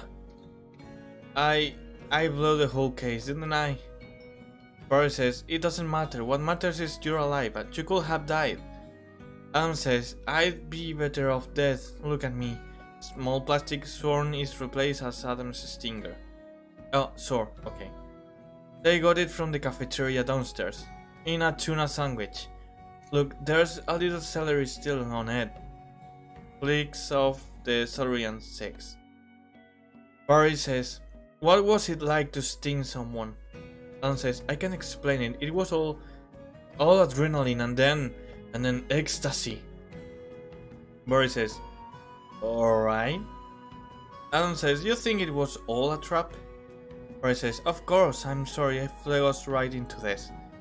What were we thinking? Look at us, we're just a couple of bugs in this world." Adam says, "What will the humans do to us if they win?" Barry says, "I don't know." Adam says, "I hear they put the roaches in models. That doesn't sound so bad." Barry says, "Adam, they check in, but they don't check out." Adam says, "Oh my." Because it says cops. Okay. "Could you get a nurse to close the window?" Barry says, "Why?" Adam says, "The smoke. We can see that two humans are smoking cigarettes outside. Bees don't smoke."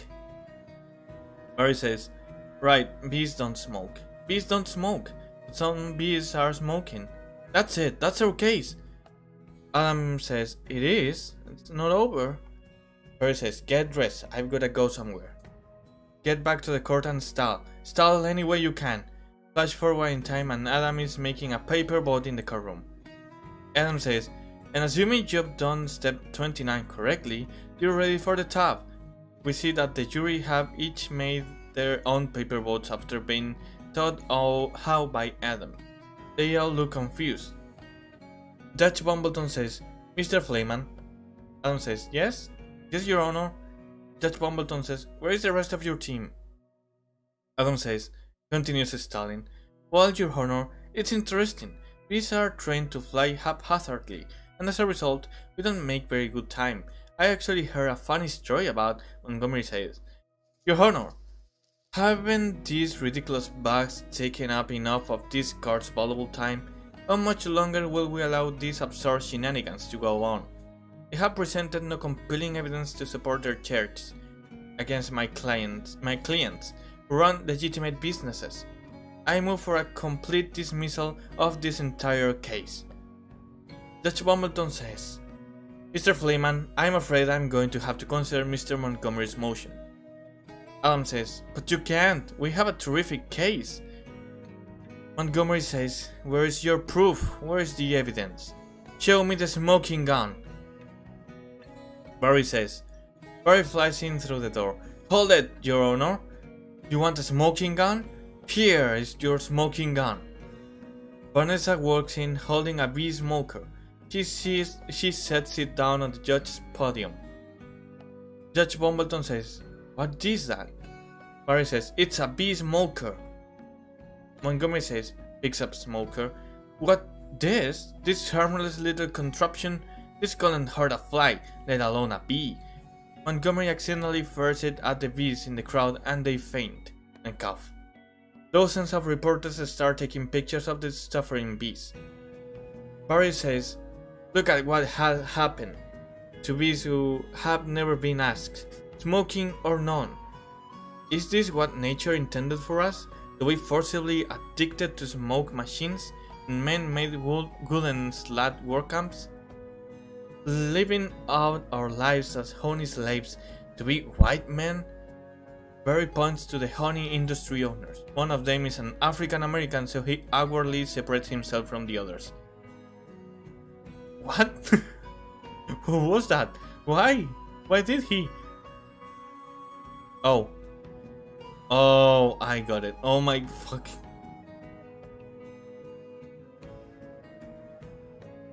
Oh my fucking god. Did they seriously...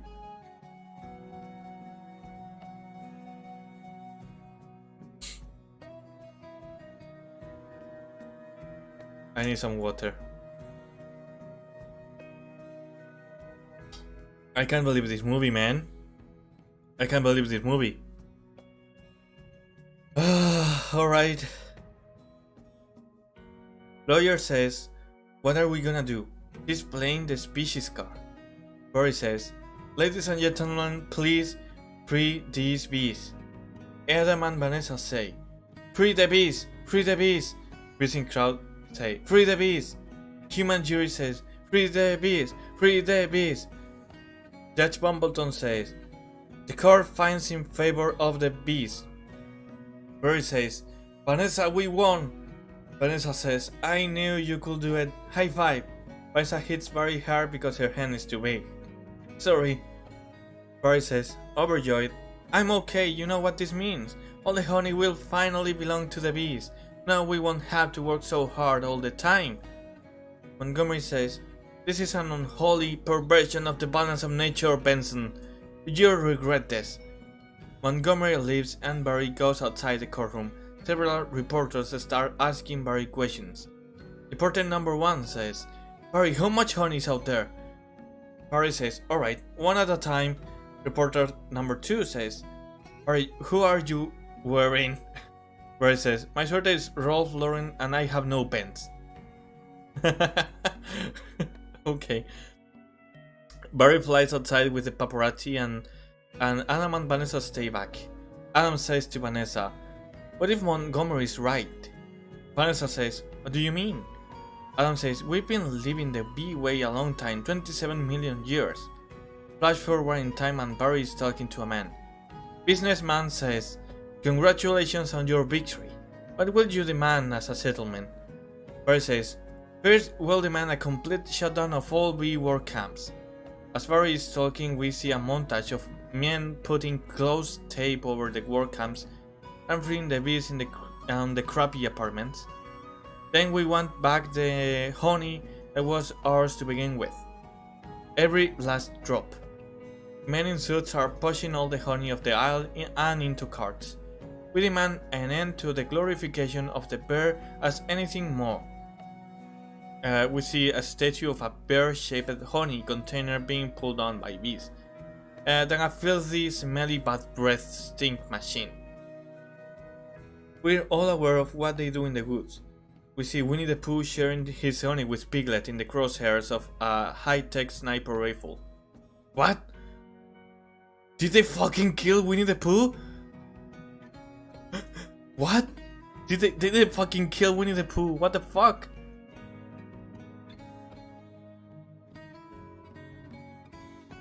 What? Barry says, looking through binoculars. Wait for my signal? Take him out. Oh. Winnie gets hit by a tranquilizer dart and dramatically falls off the log he was standing on. His tongue hanging out, Piglet looks at Pooh in fear and the sniper takes the honey. Sniper says he'll have nausea for a few hours, then he'll be fine. Flash forward in time, Barry says, and we will no longer tolerate P-negative nicknames. Mr. Sting is sitting at home until he is taken out of his house by the men in suits. Sting says, but it's just a prank about stage name. Barry says, unnecessary inclusion of honey in Pogo's health products, and la-di-da human tea time snack garnishment. An old lady is mixing honey into her tea, but suddenly men in suits smash her face down on the table and take the honey. Old lady says, can't breathe. A honey truck pulls up to Barry's hive. Worker says, bring it in, boys. Hold it right there.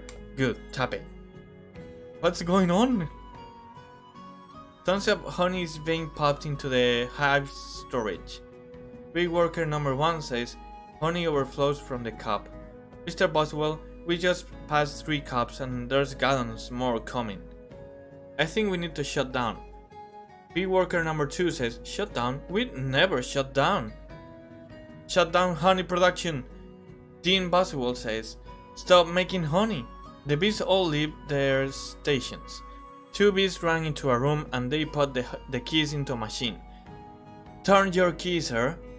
2 worker bees dramatically turn their keys, which opens a button which they press, shutting down the honey making machines. This is the first time this has ever happened. Bee says, what do we do now? Flash forward in time and a bee is about to jump into a pool full of honey. Cannonball! The bee gets stuck in the honey and we get a short montage of bees leaving work. We see the pollen jugs flying, but one of them gets a call on his antenna. Luluduba says through phone, we're shutting honey production. Mission abort. Pollen jug number 1 says, aborting pollination and nectar detail. Returning to base. The pollen jugs fly back to the hive. We get a time lapse of Central Park slowly wilting away as the bees all relax. Barry says, Adam, you wouldn't believe how much honey was out there.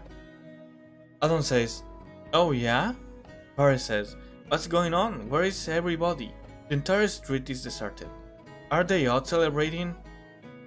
Adam says, they're home. They don't know what to do, laying out, sleeping in. I heard your Uncle Carl was on his way to San Antonio with a cricket. Barry says, unless we got our honey back.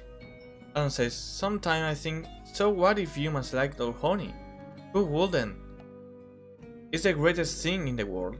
I was excited to be part of making it. This was my new desk. This was my new job. I wanted to do it really well. Now I can't. Flash forward in time and Barry's talking to Vanessa. Barry says, I don't understand why they're not happy. I thought their lives would be better. They're doing nothing, it's amazing. Honey really changes people. Vanessa says, you don't have any idea what's going on, do you? Barry says, what did you want to show me? Vanessa takes Barry to the rooftop where they first had coffee and points to her store. Vanessa says, this. Points at her flowers, they are all grey and wilting. Barry says, what happened here? Vanessa says, that is not the half of it. Small flash forward in time and Vanessa and Barry are on the roof of her store and she points to Central Park. We see that Central Park is no longer green and colorful, rather it is grey, brown and dead-like. It is very depressing to look at. Barry says, oh no, oh my, they're all wilting. Vanessa says, doesn't look very good, does it? Barry says, no. Vanessa says, and whose fault do you think that is? Barry says, you know, I'm gonna guess bees. Vanessa says, staring at Barry, bees? Barry says, specifically me. Okay. This is a douche move from Vanessa, honestly.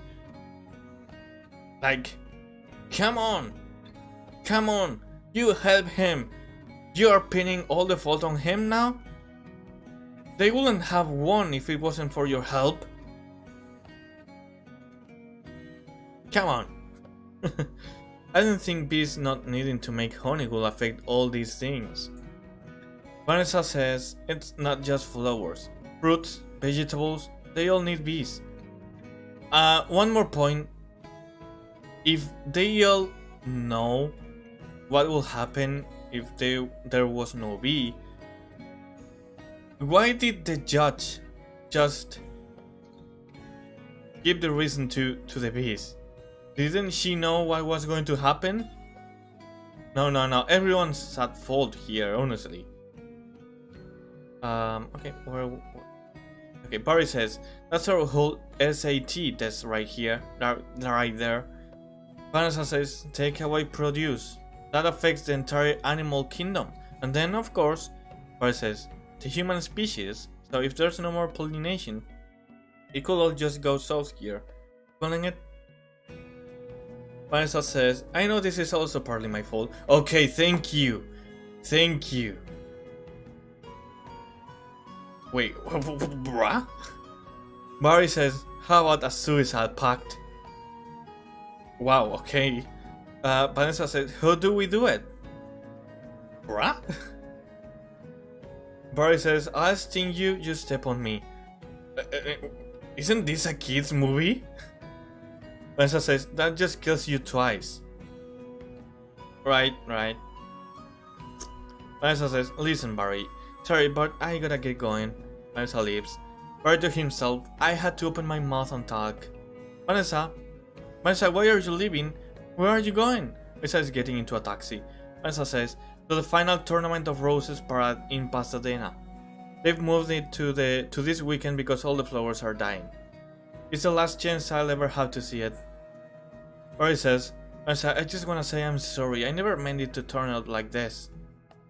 Vanessa says, I know, me neither. The taxi starts to drive away. Barry says, tournament of roses. Roses can't do sports. Wait a minute, roses? Roses! Vanessa! Barry flies after the taxi. Vanessa says, roses? Barry? Barry is flying outside the window of the taxi. Barry says, roses are flowers. Vanessa says, yes they are. Barry says, flowers, bees, pollen.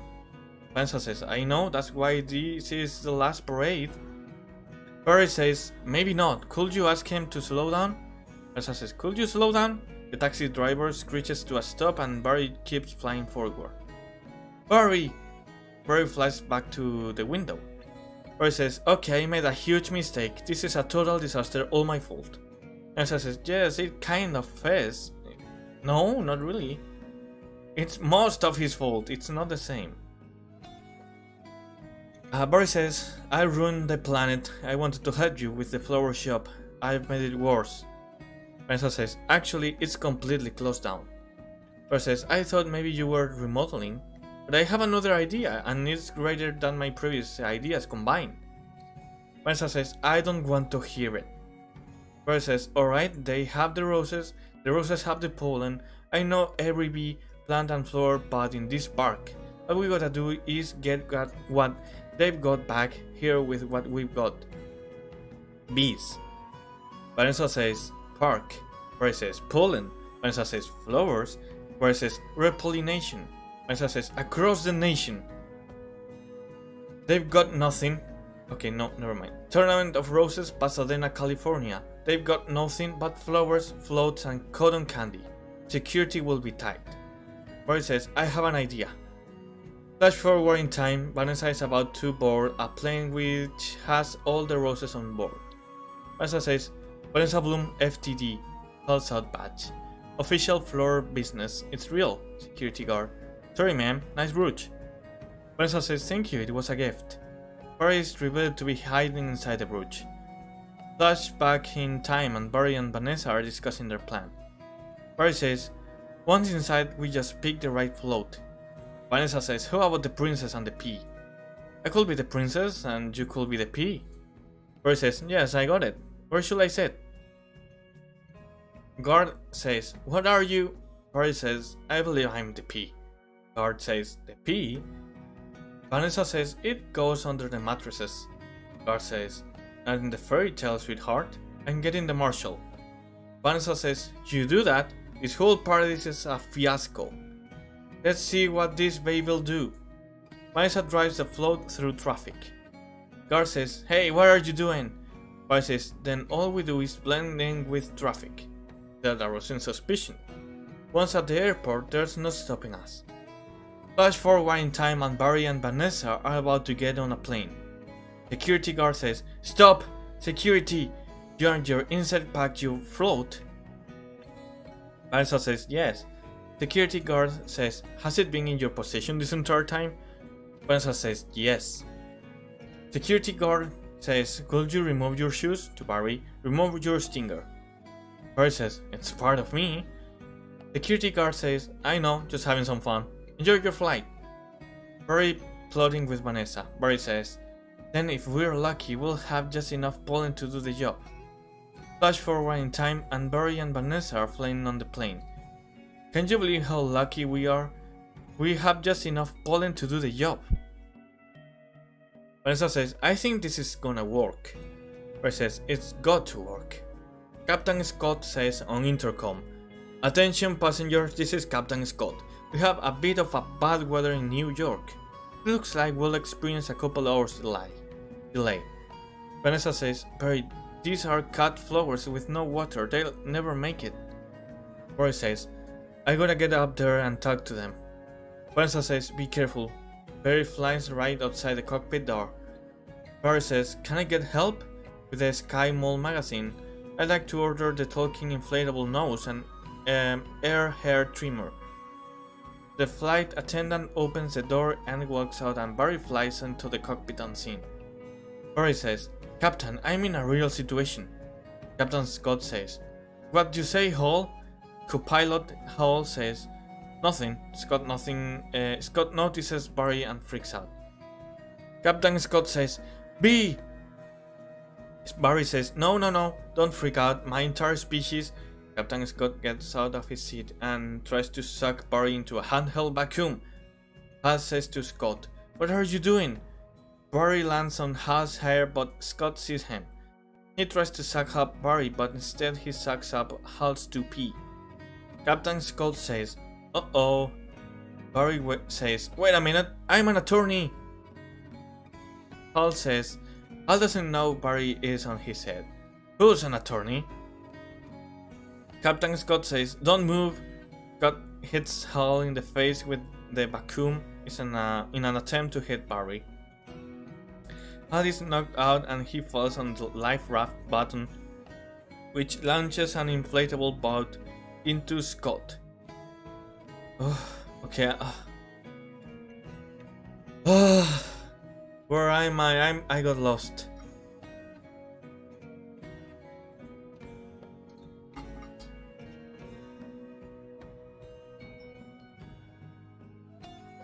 Okay, there. Who gets knocked out and falls to the floor. They are both unconscious. Boris says to himself, oh Barry. Boris says on intercom with a southern accent, good afternoon passengers, this is your captain. Will a Miss Vanessa Bloom in 24B please report to the cockpit? Vanessa looks confused, normal accent, and please hurry. Vanessa opens the door and sees the life raft and the unconscious pilots. Vanessa says, what happened here? Boris says, I tried to talk to them, but then there was a dust buster, a toupee, a life raft exploded, no one's bald, one's in a boat, and they're both unconscious. Vanessa says, is that another B joke? Boris says, no one's flying the plane. Bad Ditch Water says through radio on plane, this is JFK Control Tower, Flight 356. What's your status? Vanessa says, this is Vanessa Bloom, I'm a florist from New York. Bob says, where's the pilot? Vanessa says, he's unconscious and so is the co-pilot. Bob says, not good. Does anyone on board have flight experience? Barry says, as a matter of fact there is. Bob says, who's that? Barry says, Barry Benson. Bob says, from the honey trial? Oh great. Barry says, Vanessa, this is nothing more than a big metal bee. It's got giant wings, hatch engines. Vanessa says, I can't fly a plane. Barry says, why not? Isn't John Travolta a pilot? What? Vanessa, wait, is John Travolta a pilot? Vanessa says, yes. Barry says, how hard could it be? Vanessa sits down and flies for a little bit, but we see lightning clouds outside the window. Vanessa says, wait Barry, we're headed into some lightning. An ominous lightning storm looms in front of the plane. We are now watching the V News. Bob Bumble says, this is Bob Bumble. We have some late breaking news from JFK Airport, where a suspenseful scene is developing. Barry Benson, fresh from his legal victory, Adam says, that's Barry! Bob Bumble says, he's attempting to land a plane loaded with people, flowers, and an incapacitated flight crew. Janet, Martin, Uncle Carl, and Adam say, flowers? The scene switches to the human news. Reporter says, talking with Bob Bumble, we have a storm in the area and 2 individuals at the controls with absolutely no flight experience. Okay, I'm exhausted. Bob Bumble says, just a minute, there's a bee on the plane. Bob says, I'm quite familiar with Mr. Benson and his no-account compadres.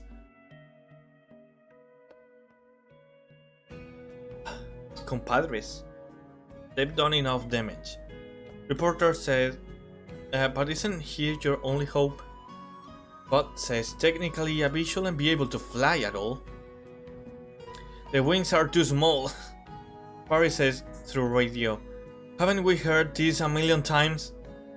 The surface area of the wings and body mass make no sense. Bob Bumble says, get this on the air. B says, got it. B News crew stand by. B News crew says, we're going live. Barry says through radio and TV. The way we work may be a mystery to you. Making honey takes a lot of bees doing a lot of small jobs. But let me tell you about a small job. If you do it well, it makes a big difference. More than we realize, to us, to everyone. That's why I want to get bees back to working together. That's the bee way. We're not made of jello. We get behind a fellow, black and yellow. Bill says, hello! The scene switches and Barry is teaching Vanessa how to fly. Barry says, left, right, down, hover. Vanessa says, hover? Barry says, forget hover. Vanessa says, this isn't so hard. Turning to honk the horn. Beep beep, beep beep. A lightning bolt hits the plane and autopilot turns off. Barry, what happened? Barry says, wait, I think we were on autopilot the whole time. Vanessa says, that may have been helping me. Barry says, and no we are not. Vanessa says, so it turns out I cannot fly a plane. The plane plummets but we see Luluduba and the pollen jugs along with multiple other bees flying towards the plane. Luluduba says, all of you, let's get behind this fellow, move it out. Move out! The scene switches back to Vanessa and Barry in the plane. Barry says, our only chance is if I do what I do. You copy me with the wings of the plane. Barry sticks out his arms like an airplane and flies in front of Vanessa's face. Vanessa says, don't have to yell. Barry says, I'm not yelling. We're in a lot of trouble. Vanessa says, it's very hard to concentrate with a panicky tone in your voice. Barry says, it's not a tone, I'm panicking. Vanessa says, I can't do this. Barry slaps Vanessa. Barry says, Vanessa, pull yourself together. You have to snap out of it. Vanessa says, well, slaps Barry. You snap out of it. Barry slaps Vanessa. You snap out of it. Vanessa says, "You snap out of it." We see that all the pollen jugs are flying under the plane. Vanessa says, "You snap out of it." Barry says, "You snap out of it." Vanessa says, "You snap out of it." Barry says, "You snap out of it." Vanessa says, "Hold it." Barry says, "Why? Come on, it's my turn." Vanessa says, "How is the plane flying?" "The plane is now safely flying." Vanessa says, "I don't know." Barry's antenna rings like a phone.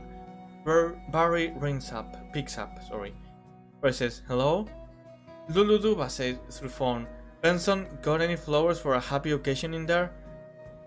All of the pollen jugs are carrying the plane.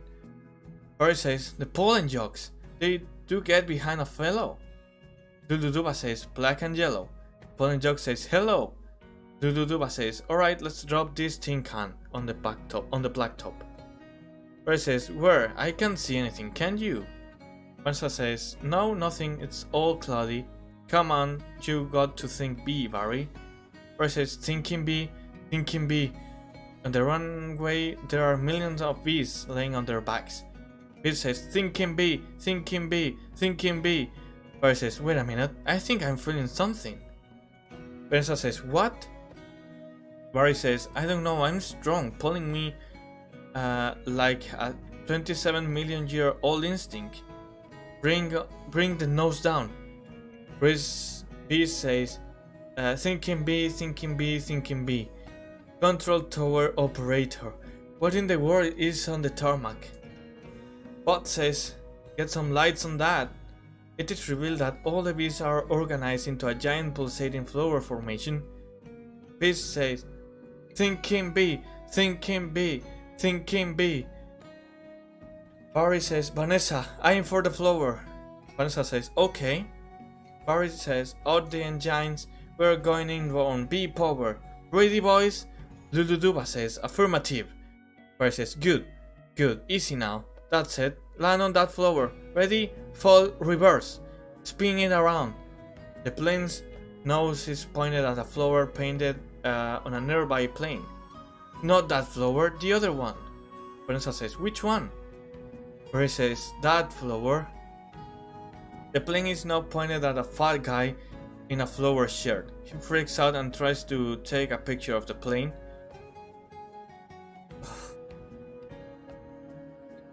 My god.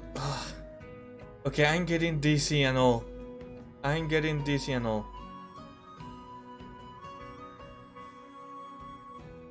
Okay, for a second I thought I wasn't live. I almost died there. Okay, we are almost done. I think. I'm getting dizzy. I'm so exhausted. You guys have no idea. I'm exhausted.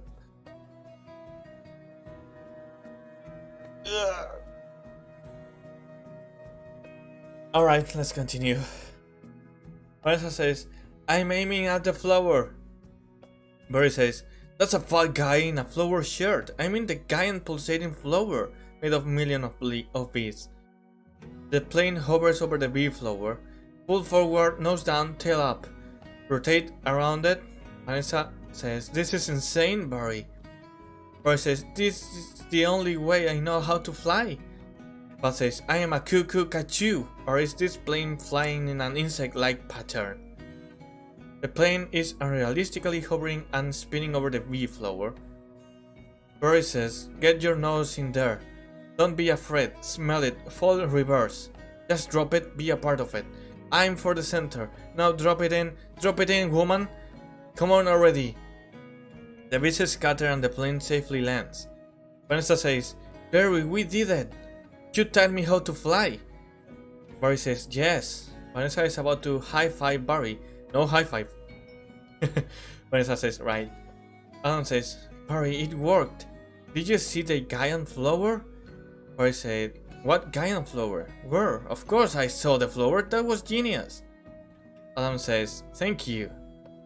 Barry says, "But we're not done yet. Listen everyone, this runway is covered with the last pollen from the last flowers available anywhere on Earth. That means this is our last chance. We're the only ones who make honey, pollinate flowers, and dress like this." If we're gonna survive as a species, this is our moment. What do you say? Are we going to be bees or just Museum of Natural History keychains? B says, we are bees. B, who likes keychains, says, keychain. Barry says, then follow me, except keychain. Polling joke number 1 says, hold on Barry, here, you've earned this. Barry says, yeah, I'm a polling joke and it's a perfect fit. All I gotta do are the sleeves. Polling jokes throw Barry a nectar collecting gun. Barry catches it. Oh yeah. Janet says, that's our Barry. Barry and the pollen jocks get pollen from the flowers on the plane. Flash forward in time and the pollen jocks are flying over New York City. Barry pollinates the flowers in Vanessa's shop and then heads to Central Park. Boy in Park says, Mom, the bees are back. Adam says, putting on his Krellman hat, if anybody needs to make a call, now's the time. I got a feeling we'll be working late tonight. I read the bee movie. The bee honey factories are back up and running. Meanwhile, at Vanessa's shop, Vanessa says to a customer, here's your change. Have a great afternoon. Can I help who's next? Would you like some honey with that? It is bee approved. Don't forget this. There's a room in the shop where Barry does legal work for other animals. He's currently talking with a cow. Cow says, milk, cream, cheese, it's all me, and I don't see a nickel. Sometimes I just feel like a piece of meat. Barry says, I have no idea. Vanessa says, Barry, I'm sorry, have you got a moment? Barry says, could you excuse me? My mosquito associate will help you. Most Blood says, sorry I'm late. Cow says, he's a lawyer too? Most Blood says, ma'am, I was already a blood-sucking parasite, all I needed was a briefcase. Vanessa says, have a great afternoon. Barry, I just got this huge tulip order, and I can't get them anywhere. Barry says, no problem, Bunny, just leave it to me. Vanessa says, you're a lifesaver, Barry, can I help who's next? Barry says, alright, scramble jokes, it's time to fly. Vanessa says, thank you, Barry. Ken walks by on the sidewalk and sees the bee-approved honey in Vanessa's shop. Ken says, that bee is living my life. And he says, let it go, Kenny. Ken says, when will this nightmare end? Okay, we are almost done, finally. Barry says, beautiful day to fly. Pollen Jock says, sure is. Barry says, between you and me, I was dying to get out of that office. Barry recreates the scene near the beginning of the movie where he flies through the box kite. The movie fades to black and the credits being... okay. After credits, no scene can be seen, but the characters can be heard talking over the credits. You have got to start thinking bee, my friend. Thinking bee, me? Barry says, talking over Singer. Hold it, let's just stop for a second, hold it. I'm sorry everyone, can we stop here? Singer says, oh, Barry. Barry says, I'm not making a major life decision during a production number. Singer says, alright, take 10. Everybody, wrap it up, guys. Barry says, I had virtually no rehearsal for that. And we are done. Oh my goodness. Wow. Alright. I'm very sorry, guys. I'm very sorry. I can't read the comments now. Wait, let me get the... Wow, okay. Okay, that was very appropriate. As soon as I finished reading the script, the connection fades out. Okay. I finished with the script finally. Oh my god. Okay, that was a trip. Let me unpin the comment. Can I? Can I even unpin the comment? There we go. Okay. Alright, man, I got dizzy from all that. Okay, first of all, I want to apologize to everyone that commented. I am reading the comments now.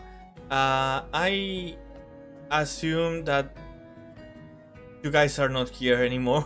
I'm really sorry.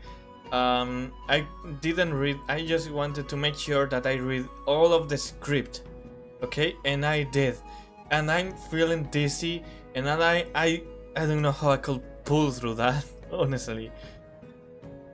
But I did it. This was a challenge that I set for 100 subscribers, and I think it was worth it, honestly. I want to thank you guys again for this number, honestly. And ever since we reached 100 subs, it's been going better, honestly. I don't think at all we will reach 200 this month, but at this rate I think we could be able to reach 200 subscribers before the year ends. I hope so. Remember, guys, that the next goal is 200 subscribers on YouTube or 100 followers on Twitch, okay? Okay, the goal for that, okay, the challenge for that is streaming a Kirby game, the entire game, if possible, just saying Pollo, okay, which is the Kirby, what Kirby says, basically. That's going to be a trip as well. Okay, and okay, I feel bad for saying this. I feel a bit bad, but guys, you guys don't know. Maybe I didn't manage to make the stream memorable or entertaining, and I'm really sorry for that. But it was exhausting. Okay, to me, it was exhausting to me. I know it sounds easy to do, and it is easy to do, but you need a lot of will to do it, okay? So I did it for you guys, and you know, I'd appreciate a little bit extra, okay? I'd appreciate, you know, I was going to say a donation. By the way, my coffee is in my profile. My coffee, you can donate some money there. But even you don't even have to donate. I'd appreciate a like. I'd appreciate a comment when the VOD is up. I'd appreciate a subscription. So if you are watching this and somehow managed to pull through the entire stream, I don't know why, you must be crazy. Any support would be nice, because this was very, very tiring, okay? And I did it for you guys. Don't forget that, okay? Then again, if you decide not to, that's fine, as long as you come to the next stream. By the way, next stream is on Friday. Yeah, on Friday I'll be streaming more to the moon. I don't know how much will it be, but I'll be streaming to the moon. And on Sunday I'll be streaming Pokemon Red Nuzlocke, okay? So I want to see you guys there. I'm very excited about the Pokemon stream. And well, I think I'll end the stream now, because I'm done and I'm so tired, honestly. So okay, thank you guys so much for coming to the stream. I really appreciate it. I hope you had fun. I didn't. It was an ordeal, okay? But in any case, thank you guys so much. Now, see you on Friday, okay? Let's keep having fun, targets. Bye bye. Fume.